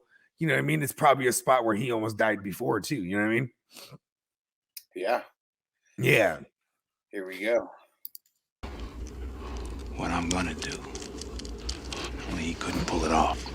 See, and here's the thing. When he rises up out of the dead host, he can go into anyone at this point, even the ones that are able to resist his touch. You know what I mean? That's why he could have went into Hobbes when he smoked that dude earlier, but he still was not done fucking with his life. You know what I mean? Yeah. Oh yeah. And see, and that's the part that really that's the big beef with me. Yeah, I get it. It's just he came out here where there's no one else around. He had a master plan. He just didn't account for other things. But I and seeing like just somewhere along the lines, that's what I thought. It was the same thing that happened, similar thing that happened with her dad, where he did somehow possess him at the end here. No, what I think is he tried to kill whoever was possessed by Azazel and then kill himself, but it wasn't enough. You know what I mean? Why would Azazel kill himself and there's no other body around to possess? You know what I mean? Or you get what I'm saying? That's what I'm saying. I think the dad killed himself trying to do what Hobbes did. He tried to do that same thing. Mortally wound the motherfucker and then kill himself. What I think is the exact same thing. Very similar thing happened. Because someone had to cross out all that shit. And I don't know. I like your version. I never thought of that, though. Your version is good because then maybe he didn't, whoever it was. But he still had to die, like somehow. Like that's the part. Maybe the dad was just, I don't know, was able to fight him or something. And because did they ever say how the dad killed himself, shot himself? Yeah. Maybe that was the fight because maybe he was one of the Jesus people or one of the exactly. So like he lured him out there is what I'm thinking. There's a reason why we're down in this cabin. And I think it was something like this, like where, like Denzel killed the person who was possessed. Right? Someone came out there to get the dad. Yeah, but see, the thing is the way they explain it, it's in with one breath, he could travel 500 cubits. Yeah. You know what I mean? Which is whatever, a mile, like a quarter a mile or some shit like that. You know what I mean? So that's why he brings them in the middle of Fucksville nowhere. And you can continue. Or do we have it where he actually possesses them? Yeah. Yeah, the new cats are the demons, bro. They are, man.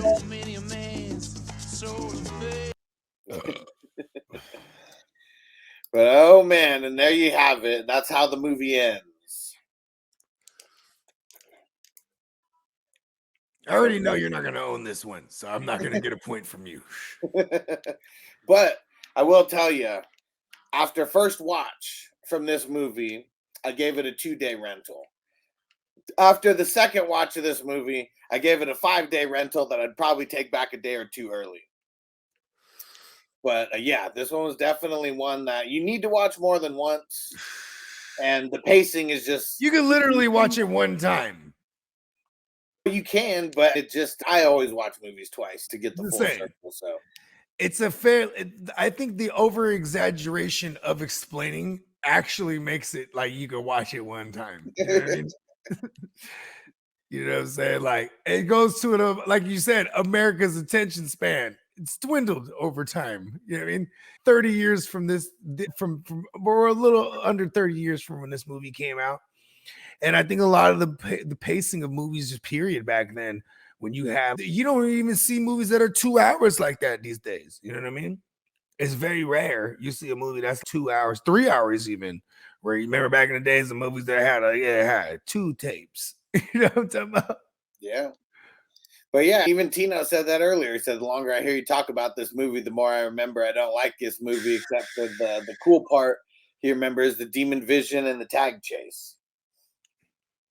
Yeah. I just feel like if they would have had a little bit more of that and a little bit less explaining like the same shit like over and over, I bet it would have seemed more cool.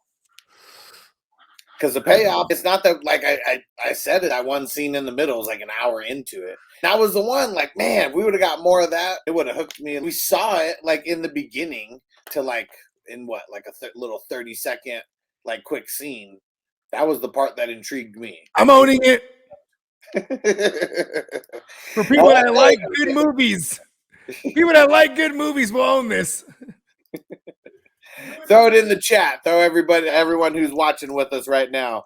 We'll read off your rating. I ain't gonna lie, this is probably one of the weaker breakdowns we did too, because it was more talking about how boring the pacing was than pointing out the details that actually make the movie good. I kept throwing it to you. You had a chance to do that. You're the guy who heads the show. You know what I mean? I was keeping us on pace. I brought up a lot of the little details as well. A lot as in none. You know what I mean? What? Come on. You know what I mean? Like, we definitely see, this is where I knew where I fucked up, where I was like, man, I should have been pointing out the fact every time there was a murder, there was some kind of clue that tied him to it. You know what I mean? Yeah. Here's the thing. I like a big treasure hunt. I like treasure hunt type shit. Big fan of shit like that, where they're gonna give you clues, you gotta figure it out. You know what I mean? Yeah. And as the watcher, we know what it is already, but it's watching the character figure it out. Yeah. Someone who is not a religious person, who doesn't believe in any of this shit, and is, this shit is real. You know what I mean?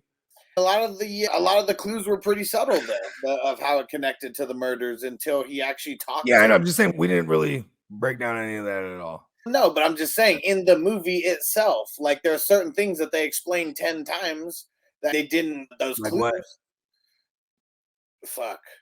I pointed it out along throughout the time. Let me see. Shit, the language like itself had to go into that so many times. They went into it one time. No, they talk about it with the fucking him and the chick, like something. They bring it up again when they're during that cool part. But him and the not the detective, what the fuck? The language guy. That was one of the bigger times that they did it, and I was like, That was the only time. That wasn't the only. That wasn't the only time that they brought up the language in there. What do you mean?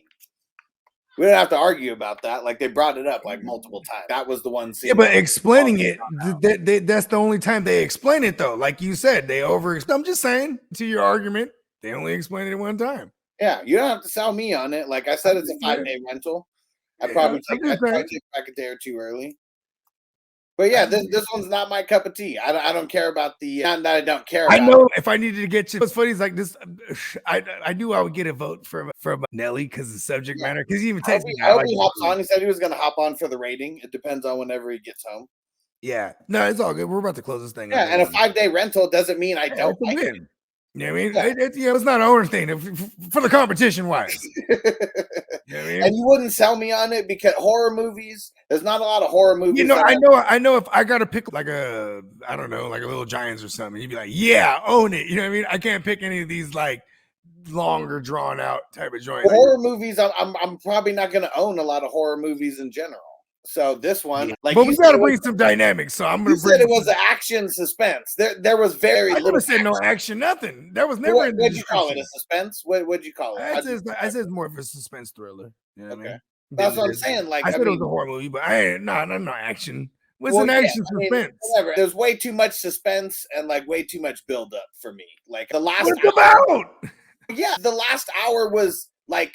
Okay, there was like maybe in it took all that time to build up to that last hour to where I thought the payoff was going to happen. It kind of did, I guess, because of whatever they put in the trailer. I already knew that it was John Goodman that was going to shoot him, but that doesn't make me like it less. It was there was just way. I never saw the trailer. Boring parts, like way too much like dialogue that was just boring as hell, like dialogue. I don't know. That's what it was. Yeah, I can say the same thing about Tarantino movies, but I look for dialogue in movies. I'm that guy. You know what I mean? Yeah, I'm looking for the dialogue. If I want an action movie where it lacks dialogue and it makes it, I watch John Wick because those are fucking the greatest. I would say hands down, the greatest action movie series ever. Never seen one of them. Never seen one of them. Listen, you've seen one, you've seen them all. So good. I haven't seen one. It's hella good, bro. Watch one, bro. Watch it's not just me. Tino saying it too. He said, "Yeah, there was no memorable dialogue, just long and boring talking." I understand that it was like, you know, it was dialogue that was about the subject matter of the movie. I guess the subject matter of the movie isn't something that gets me super excited. I thought Denzel was really good in this movie. He was real good. And how I think about the movie doesn't make me think less of like actors' performances in the movie. And that's really what I'm looking for too. I can't sit through movies that is whack, bruh. I don't give a fuck how dope the content, the subject matter, how dope written it is. If they're not acting good, I'm not fucking with it, bruh. Yeah, the acting was real good. I said John Goodman. It was insane the way that he was acting, like at the end, like when he was like possessed, because you could tell that it was different. And that was the first thing you said, real good acting. Yeah, for sure. It really was. You'll like Bone Collector, but just watch the last 10 minutes. But see, even Bone Collector, that's just not even something like, it's already not my cup of tea, so you shouldn't expect. Actually, you wouldn't like Bone Collector. You're right. Like all those ones, because you said what Bone Collector 7. There were some other ones, a couple other ones that you connect. Bone Collector's the one that put him on. That was like 99. Yeah. It was him and Angelina Jolie. That subject matter is never gonna get me excited. The highest honor that you probably, unless it's like it's got to be really good, but the highest that they'll probably get is a 5-day rental for movies of that specific subject matter. And it's because the acting was so good. Like, I'm gonna bring more horror movies. I'm okay watching it. Just don't get upset if it. I'm not gonna get upset. Hey, I have to with the process, but you can't get mad if I don't own it. Just because it's not something I keep bringing them. Listen, if I wanted to cheat, I know how to get your vote. If I'm going to cheat, if I needed to vote like for a cheat, this is a cheat code movie. I'm pretty sure I can pull some out. I'm going for the diversity too. We need to bring more to the show. Yeah, we don't have to agree on every movie being a for sure. This is why we're doing the movies. This is why we're movie critics. Now, look at us. And me saying it's a 5-day rental is still the second highest out of our 4-tier. Yeah, he returns in a couple of days earlier though. He makes sure that's but there's no other option, so I have to jump to that one either way. Yeah, it's not like I can go to. You better bring me some movies that wow me now that it's a competition, bro. I'm telling you. I already picked Formula 51. That's the next one. I watched it. It's cool. Already. So we'll see. You haven't seen the end, so we'll see if I watched it. You watched it all the way through. Yeah. Okay. We don't have to give any spoilers on that yet. And Kidda said 7 was fun. Tino said 7 was good. Yeah, never see. I know I've seen parts of it, but that's one that I haven't sat through the whole thing for sure. Yeah, it's really boring. You're gonna be really bored of that one. In 7, it's so dark. I love that movie. I mean, been seeing like that is why I like doing the it's podcast. A motherfucker killing people on the means of all the 7 deadly sins. Yeah, I know. I remember the premise. All gluttons must die. I remember the premise of the movie. A lot of these movies, I haven't seen them necessarily, but I worked at a video store for the longest time. And so like just seeing all these movies and reading the back of like covers and shit like that, like a whole bunch of movies I've never seen that I know the premise like for them. And who's that? Morgan Freeman and Brad Pitt? Or no? Mm-hmm. Is it Morgan Freeman and Brad Pitt? Yeah. Yeah. But see, that's why I like doing the podcast. That's I would never watch this movie like ever. This forced me to watch it. Forced me to watch it twice. The first time I was like, fuck, this is so boring. And then it got to that part, now we're in. I was like, yes, finally. But the second time around, like watching it, if I didn't have to watch this for the podcast, I wouldn't have watched it a second time. I appreciated it more the second time because I know you said you only have to watch it once. You do only have to watch it once, but unless you rewind, when you see it happen the second time, you're like, oh, okay. I said that based on the premise of to understand the movie. It ain't that difficult. This is like no. I didn't need to watch it twice to understand it. I understood in the first fucking scene of the movie what was going on. Yeah. Yeah.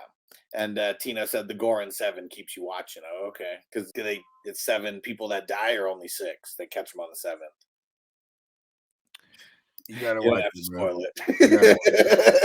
Almost got you too.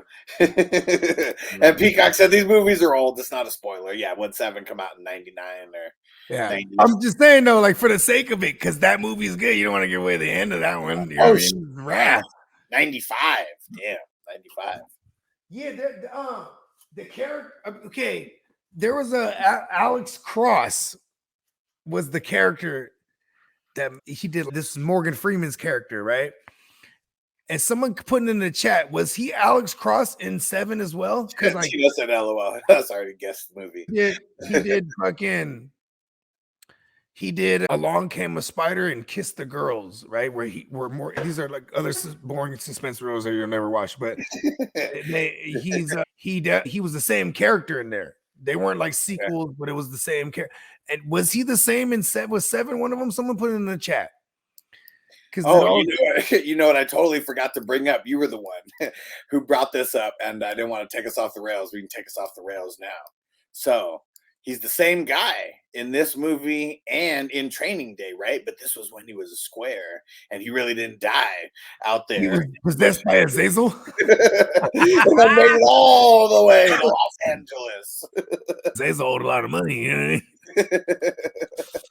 King Kong ain't got shit on me. He was having too much fun, man. Just imagine that, like going from there to there. Who knows how far the actual timeline is difference between those two? He's a little bit older in Training, and they did kill him in the middle of nowhere. Nobody was around. Who was around? There was like 500 cubits of nothing. Yeah. Where they killed him in Training Day. They shot him up. Remember? They shot him up outside of his car, right? He was just right there in the street. He could have got into one of those Russian. He could have got into one of the Russians. They drove away pretty fast, man. They did, but like, how fast is the 500? What is it? Cubits. Yeah, like a quarter mile. Just a quarter mile. Yeah, they was gone, man. You know what I mean? Unless he died right away. You know what I mean? What if he got shot? Oh, man. Kid has said Training Day was lame. Nah, man. Come on. I'm nominating Training Day for my next one. Like cheat code. I'm getting some votes. Buggy's going to nominate the ones. Keeping all the Denzel joints, man. Buggy, we doing it. That movie was the shit. And it was based on an actual dude that was crooked as a fuck. Tina said, you want to go to jail or you want to go home? Yeah, and it's even crazier that he was based on, do you remember the real guy's name that he was based on, loosely based on? Damn, Aguilar? Is that what it was? So it's the guy who was in on the Biggie shooting or the Tupac shit, or he was one of the allegedly. Right? allegedly, like he was part of the group.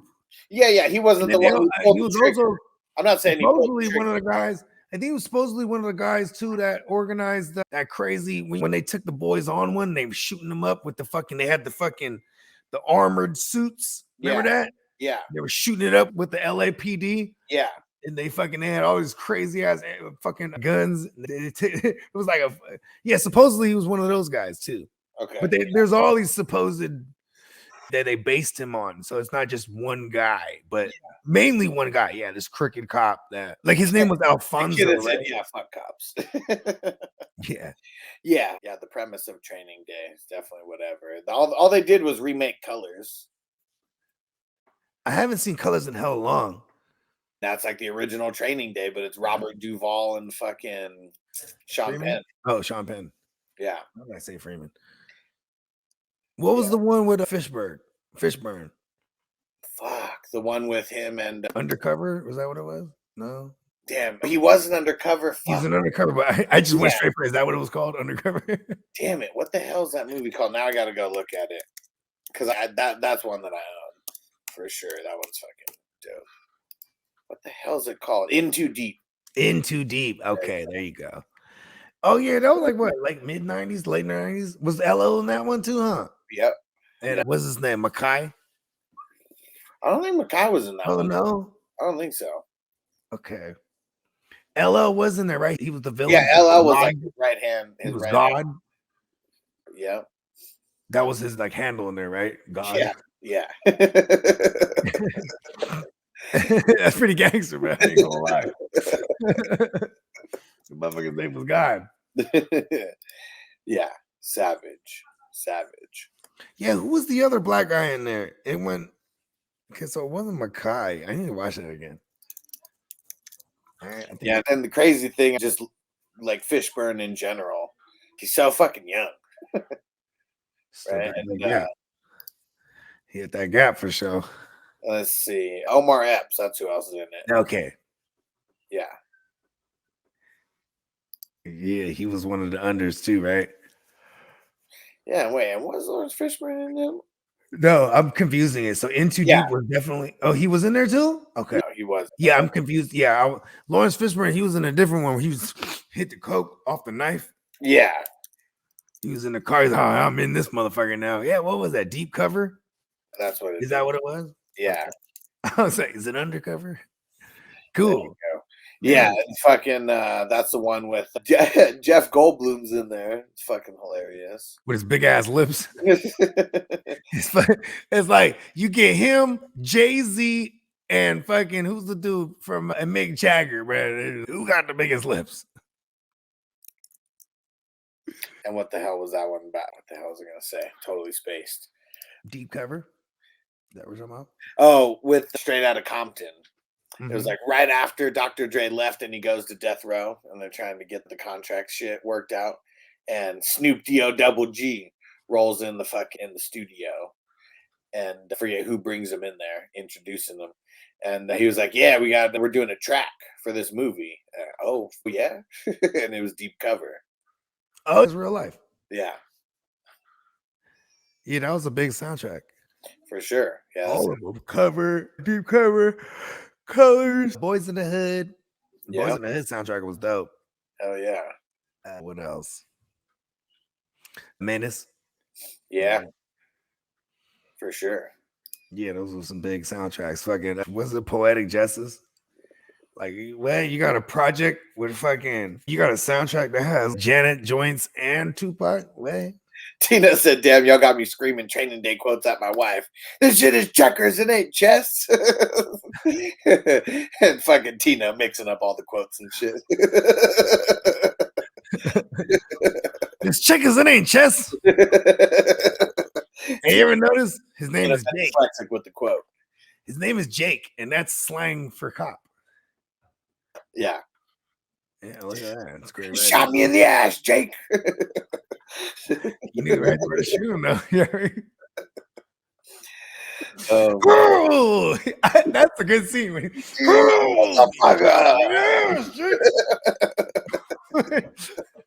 I felt like he really got shot in his ass. Like, you know? Yeah, you would have picked that Denzel movie. Yeah, we would. We'd still be talking about that scene right now. Oh man, that was where Nelly would come in, right? Getting shot in the ass.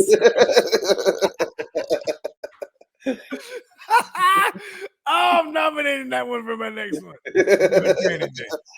All right, who played? I'll get a side by side. We'll like play the videos at the exact same time when they get shot in the ass.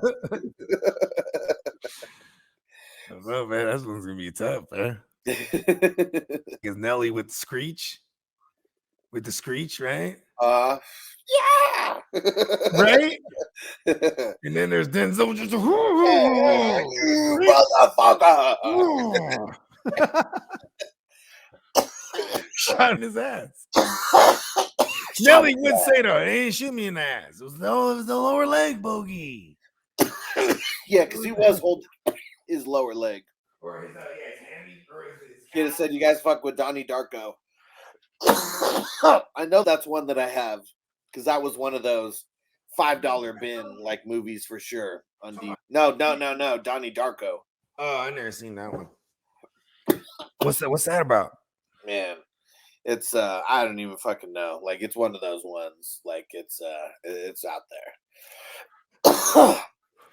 But yeah, you had me at it's out there. It might be. It should be right up your alley, Bogey. I think that it's very long payoffs in this one. Like a lot of build up. Is that not how I do my content? Bogey, who do I start or sit? I have 5 minutes. Well, I don't know, man. I'm about to explain it for about 10. You know what I mean? Just get ready. Oh man, it all makes sense. It all makes so much sense. It all makes so much sense.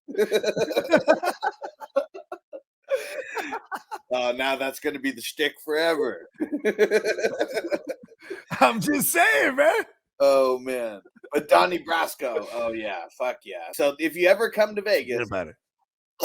Go to the Mob Museum. It's fucking dope. One of the dopest fucking museums that you can go to. Like it's in like downtown area because it's like at the old fucking courthouse and shit. And they turned this shit into a whole ass museum.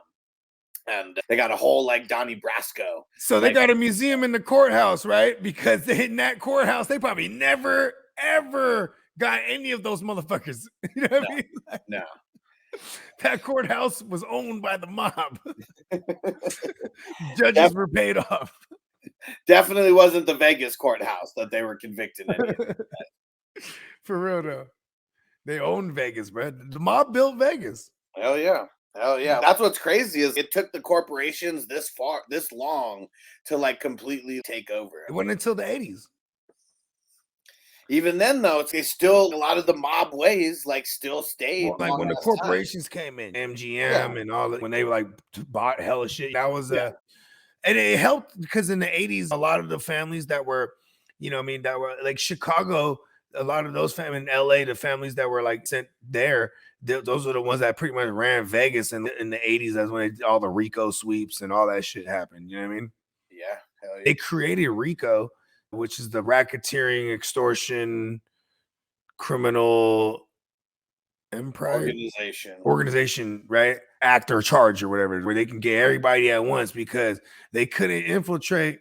Like movies like Donnie Brasco is so dope. This is how they had to do it. You had to get somebody inside, or else you didn't know shit. You know what I mean? You didn't know nothing. This is why the Italian mob was dope because, man, like you could be in like a whole neighborhoods would know.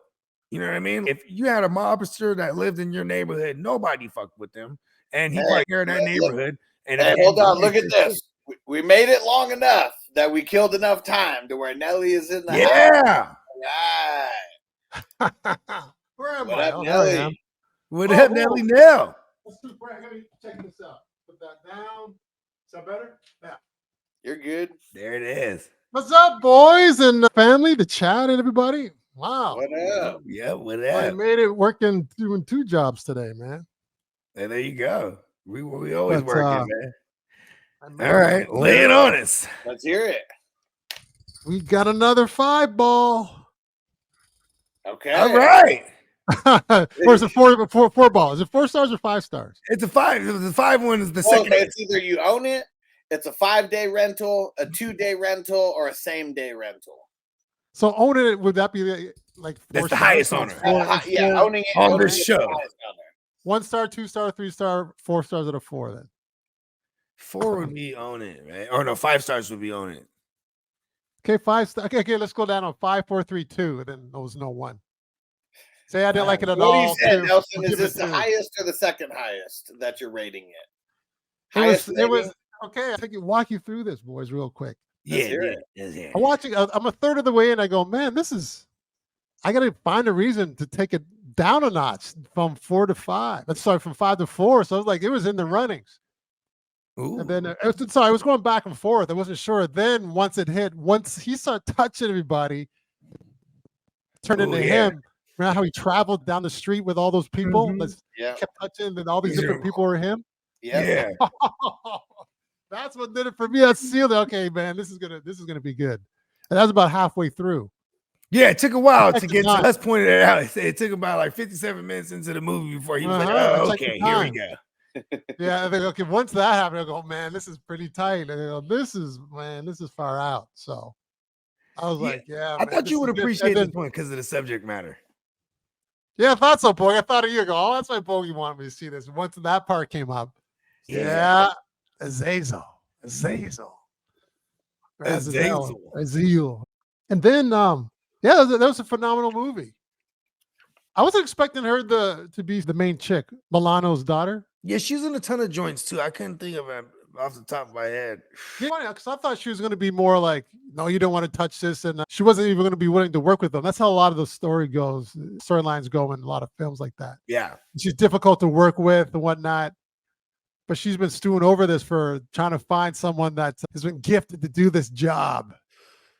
Yeah, that is one little beef I had too. They will say something and then they'll explain it in one time. For example, I'm part of this group. Never mentions it again. And by the way, this group, we diagnosed like God's children, basically, like God's favorites. You know what I mean? Like the ones that basically could resist his touch. You know what I mean? The Azazels. Yeah, they'd be like, that would have to be hammered out in a part 2. Like the group. Well, obviously won. You know what I mean? And he won in a fine and fashion. Yeah. And the title Fallen obviously comes from a fallen angel from God, right?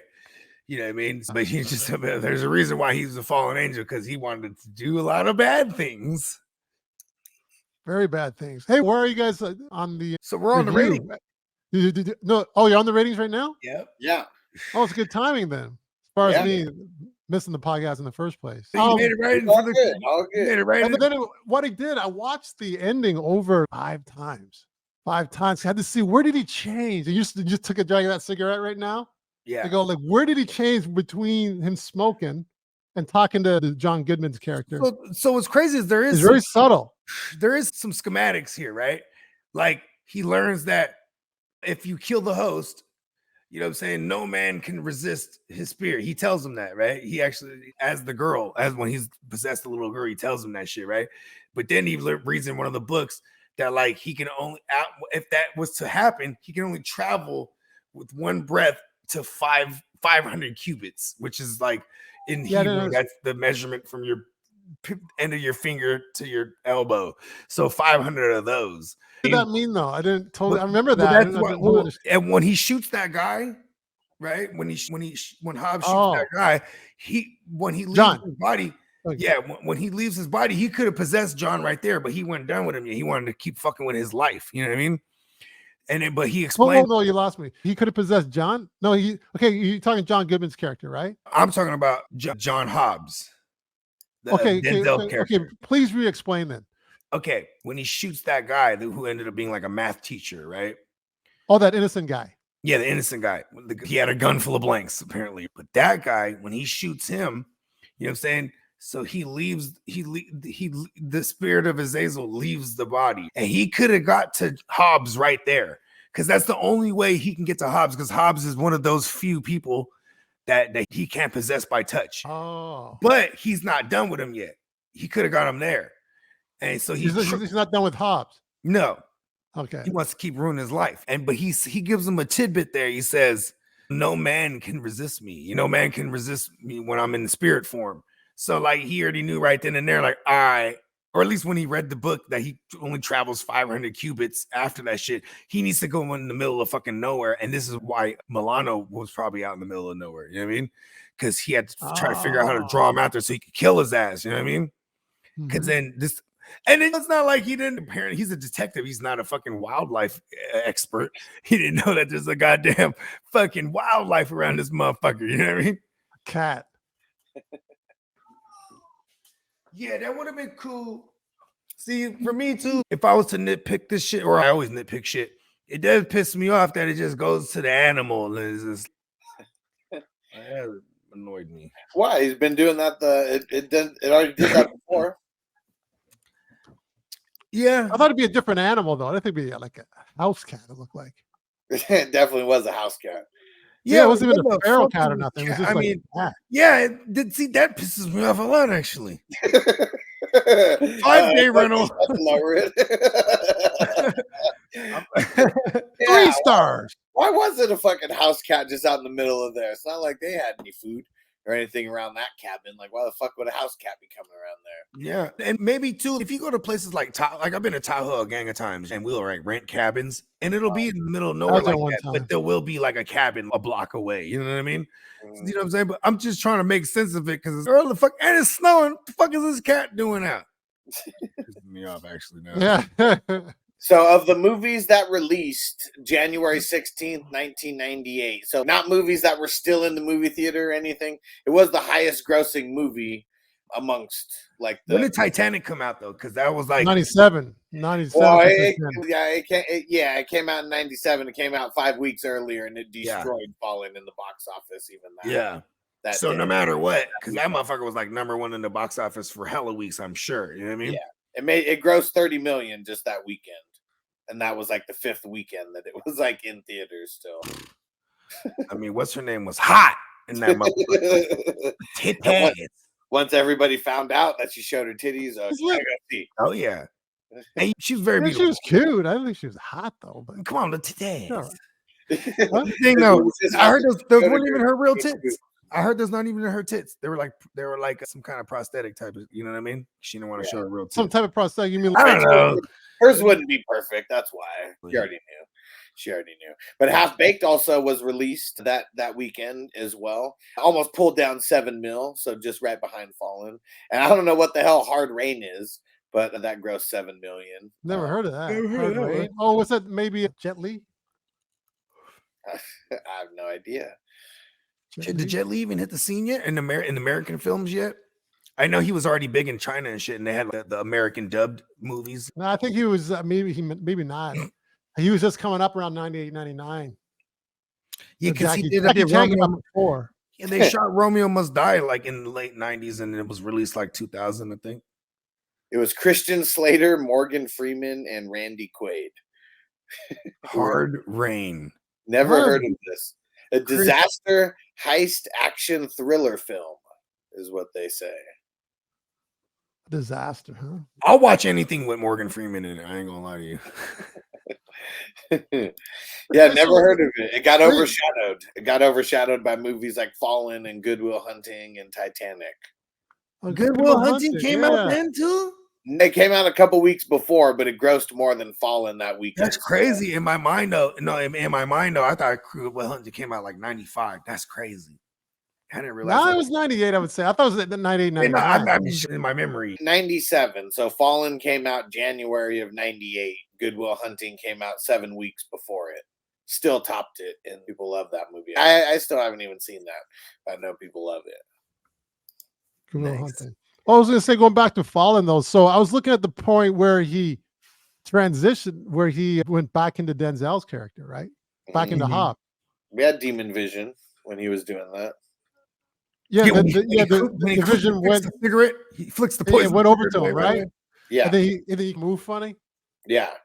Yeah, he like real feral. His whole face changed. Yeah, then he started running. I thought everybody that had to be Azazel was really good. Even when Gandolfini is Azazel and he walks up to I know. They were really good.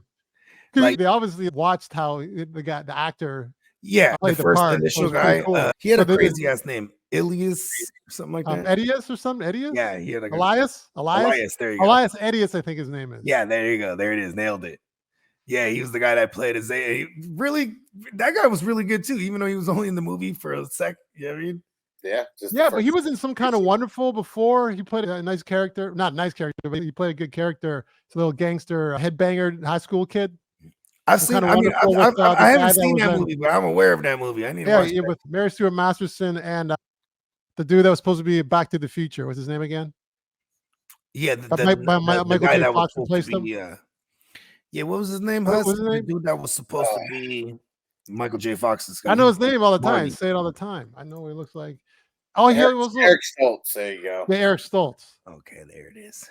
Yeah, he was like a love interest with Mary Stuart Masterson. That came out the same time when Can't Buy Me Love came out. Can't Buy Me Love is the shit. And they were like almost they're similar to like John Hughes films. Or they were, I don't know, maybe one of them was the John Hughes film. Can't Buy Me Love was remade over and over again. I think even Nick Cannon did a song version. was remade over and over again too. Most of them are. But yeah, Can't Buy Me Love is the shit. That was real good. I liked it. Yeah, man. He was like the super nerdy kid, just mowing everybody's lawn, stacking up on bread. And he's like going in his senior year. He's listen, I need to get popular.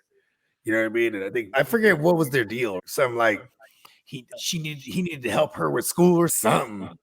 But then they start dating though. And then but it wasn't real though. It wasn't real. It was like a They're show. fronting. But then like she even fucks him too though. So I was like, oh, okay. She's teaching him how to fuck even. I'm watching this as a kid. I don't remember them fucking really. Yeah, they did in the end. Remember, and then he like well, they're on the little tractor and stuff. And they would go to remember he would take her to whatever they hopped the fence. It was like a fucking like a junkyard.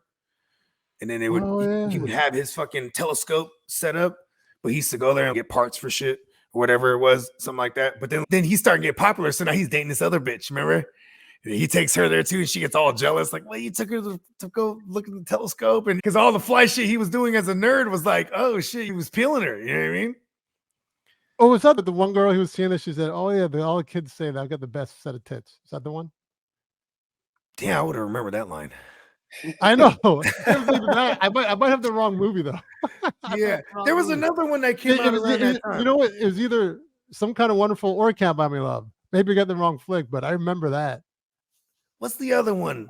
There was another one that came out in that era. Help me out with this one, Nelly. It was abroad because my sister. I used to watch all these joints with my older sister when I was a kid. She's 9 years older than me. But damn, what was that joint? It was like, oh, okay. So it's this high school student, or she's out of high school.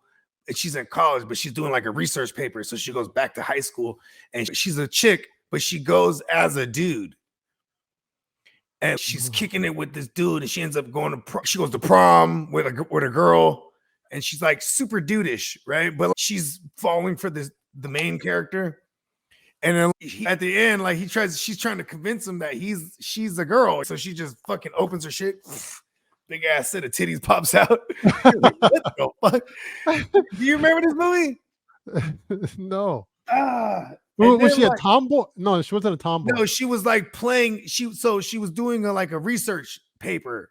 So she why how men get treated different from girls type of shit. So she goes as this dude. She cuts her hair short, and she just like she looks like.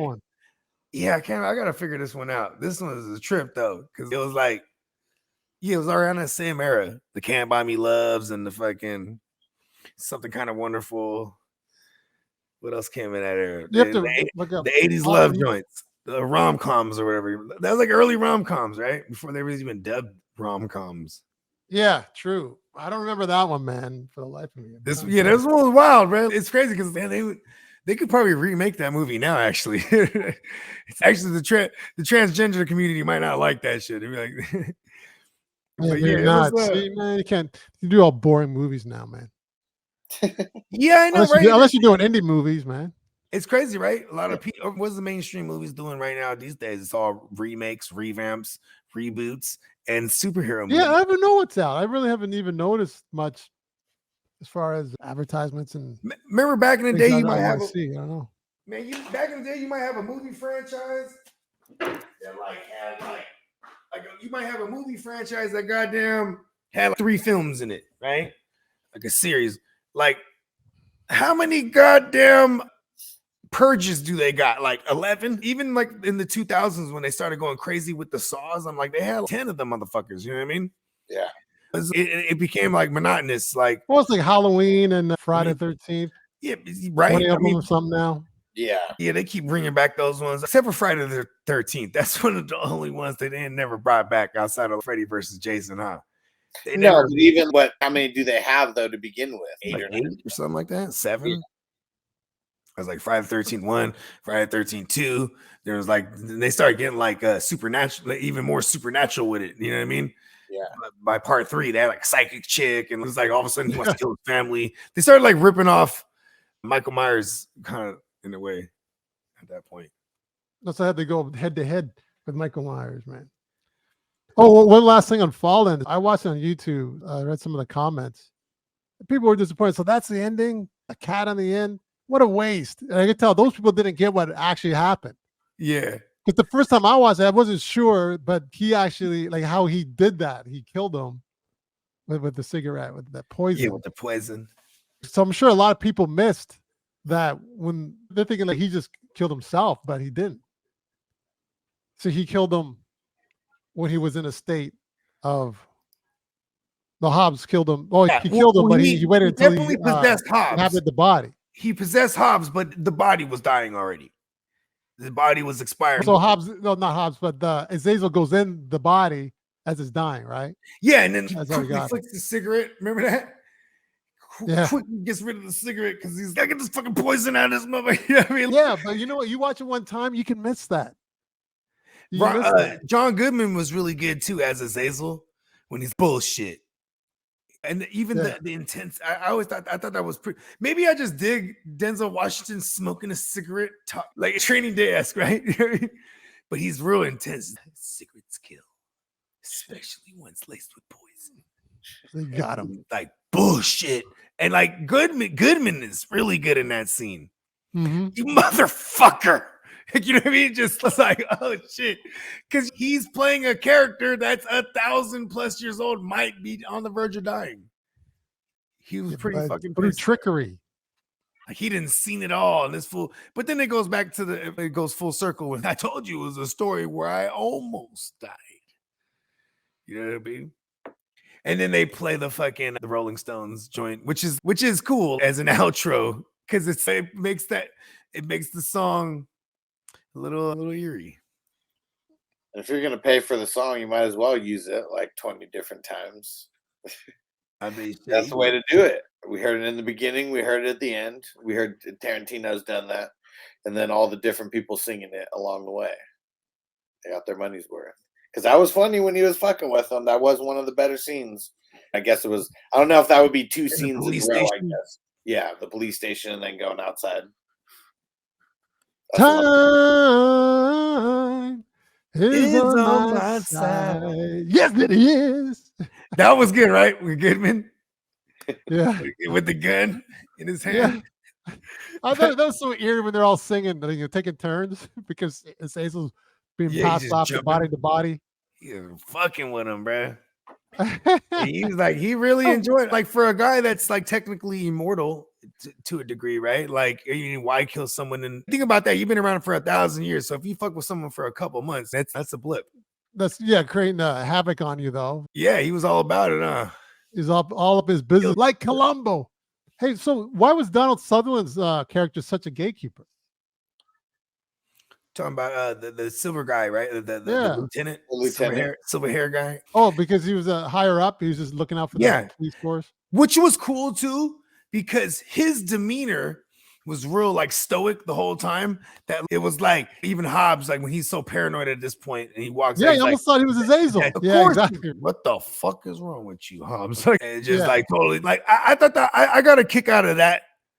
Watching the character of Denzel like growing more and more through paranoia and stuff. Yeah, you know what I mean? Because it's everybody, and even just the fact that it came into his house too, and he's like, when he killed his brother and all that. He was like, okay, you killed my brother. He's getting me, bro.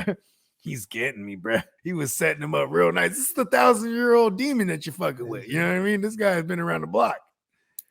You almost got him though. And his boy was taking care of the lady, which is where else he's gonna go. It's a little sad, huh? Yeah, I feel bad for that kid. The kid's been through some shit though, because he was able to compartmentalize that shit real. He wasn't sleeping. You know what I mean? Like, yeah, right. Even the whole, I felt really bad for him when he was like, "I'm gonna wake up and everything will be back to normal." Because his like, pops is gone and his uncle's gone, and basically then telling no him, mother. Mm-hmm. Now he's Here's this stuck wife. He's Milano. Mm-hmm. You know, so you got an instant kid. Yeah. Way before Sandra Bullock and them was adopting black babies. That is kind of crazy though, how that became a thing in Hollywood. Oh yeah, with Sandra Bullock, Angelina Jolie, and they were all adopting black babies. Charisse Theron or whatever it is. Oh yeah, she's actually from South Africa. Oh yeah. Yeah. So does that make a difference? No, I'm just saying she grew up in Africa. I'm just saying. I'm gonna have me one of these one day. Yes. If Uncle Jerry could do it, why can't I do it? Uncle Jerry. I think Charlize Theron. She's lightweight high. I've seen her in some ugly roles too, like Monster. Yeah. Like, she was portraying one of the prolific female serial killer. Real grungy. Yeah, she's. I saw her first in The Astronaut's Wife with Johnny Depp. She was good in that. Yeah, that's a good film. Have you seen that one? Yeah, that one. I haven't seen that one in a minute, but yeah, I remember that one. Yeah, she had the bobby cut in that one. Is that the one where he comes back? He has an alien in him, or in some kind of alien insemination or something? Or is that the one? Yeah, I like that one. I'll have to recommend that one from me. I love Johnny Depp, bro. Johnny Depp get off on those charges. That's good. Yeah, hell yeah. He actually even makes me. He's even more of a hero to me. He actually beat a woman who was trying to weaponize Me Too and all this. It's almost impossible these days. Also, she fucked up trying to sue for countersue for deprivation of character. Because you have to prove that whatever he's doing is fucking up your money. And the whole defense was like, yeah, you were in one of the highest grossing, the highest grossing DC movie ever, and they didn't remove you from the sequel. Meanwhile, he was suing her for deprivation because he definitely got removed from the Pirates franchise, and like they were able to pace out what he would have made being a part of it, and it was upwards of 500 million. So yeah, she lost. A lot of zeros behind that, and she had no money. She doesn't even have the money to pay him either. And like whatever. There's I think whatever company that insured her. I the one forget. that was gonna pay the they can't. They already done bailed on her, like all this shit. Like and he ain't even tripping out that money for real though. You know what I mean? It's all his name. Yeah, but still, that was a lot of money that he lost out on for the Disney franchise. Yeah, but at least now we'll get some Johnny. It's open to him coming back. Even, you know what I mean? Yeah. Like he did shit on Disney pretty bad though. Like he went out and was like, "Fuck Disney." You know what I mean? Oh, yeah, he did. And like he had a clone. Can't blame the guy though. Yeah. Can't blame him. Yeah, it was the day and age we were living in that they couldn't sleep on these accusations. Yeah, that's all they were for the longest. You know what I mean? And she also had a best friend that worked for the Washington Post, so and that's ultimately what killed her, because she came out with a fucking entire article about Amber Heard and how she's a survivor. Yeah. And she just, if she didn't put them eyes on her like that, she probably, she might have got it.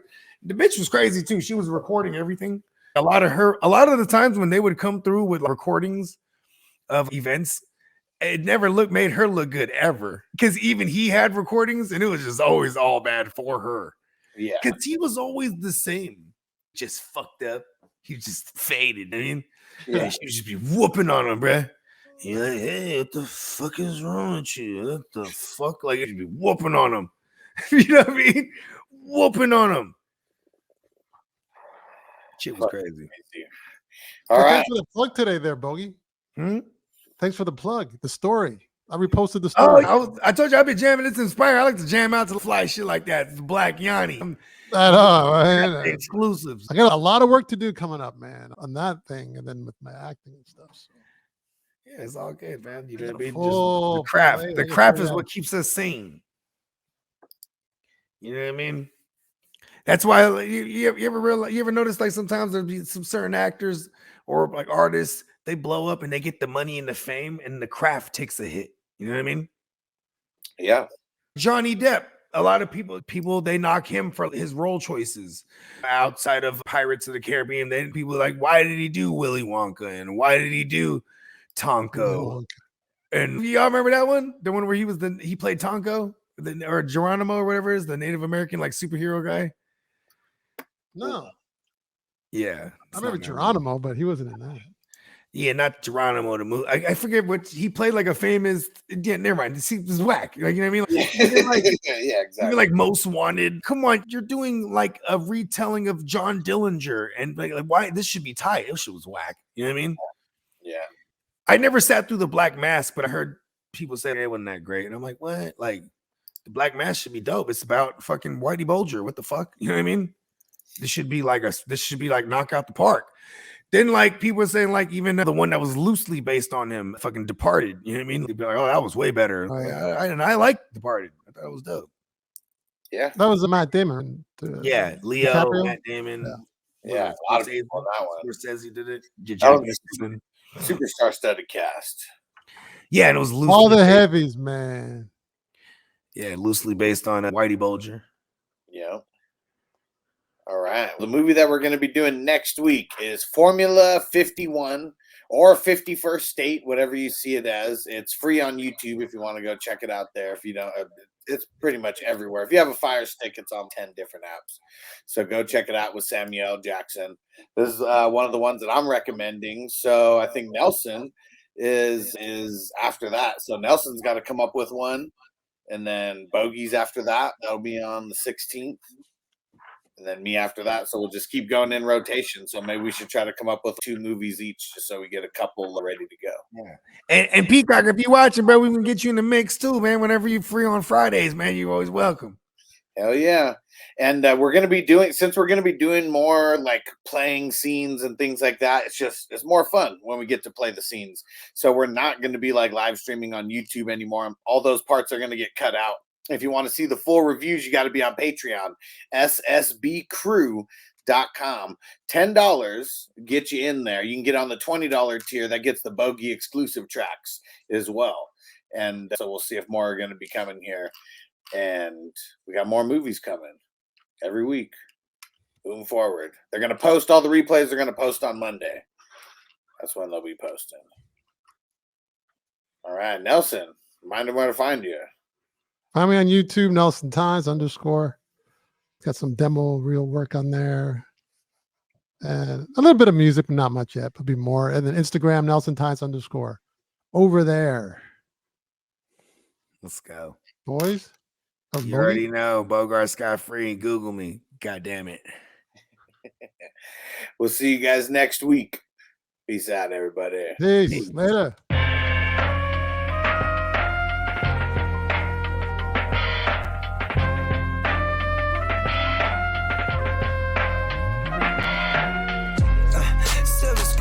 Picture shit. This ain't a dream, we really live this shit. Don't intervene, yo, we with this shit. That's where the most high, we the most lit.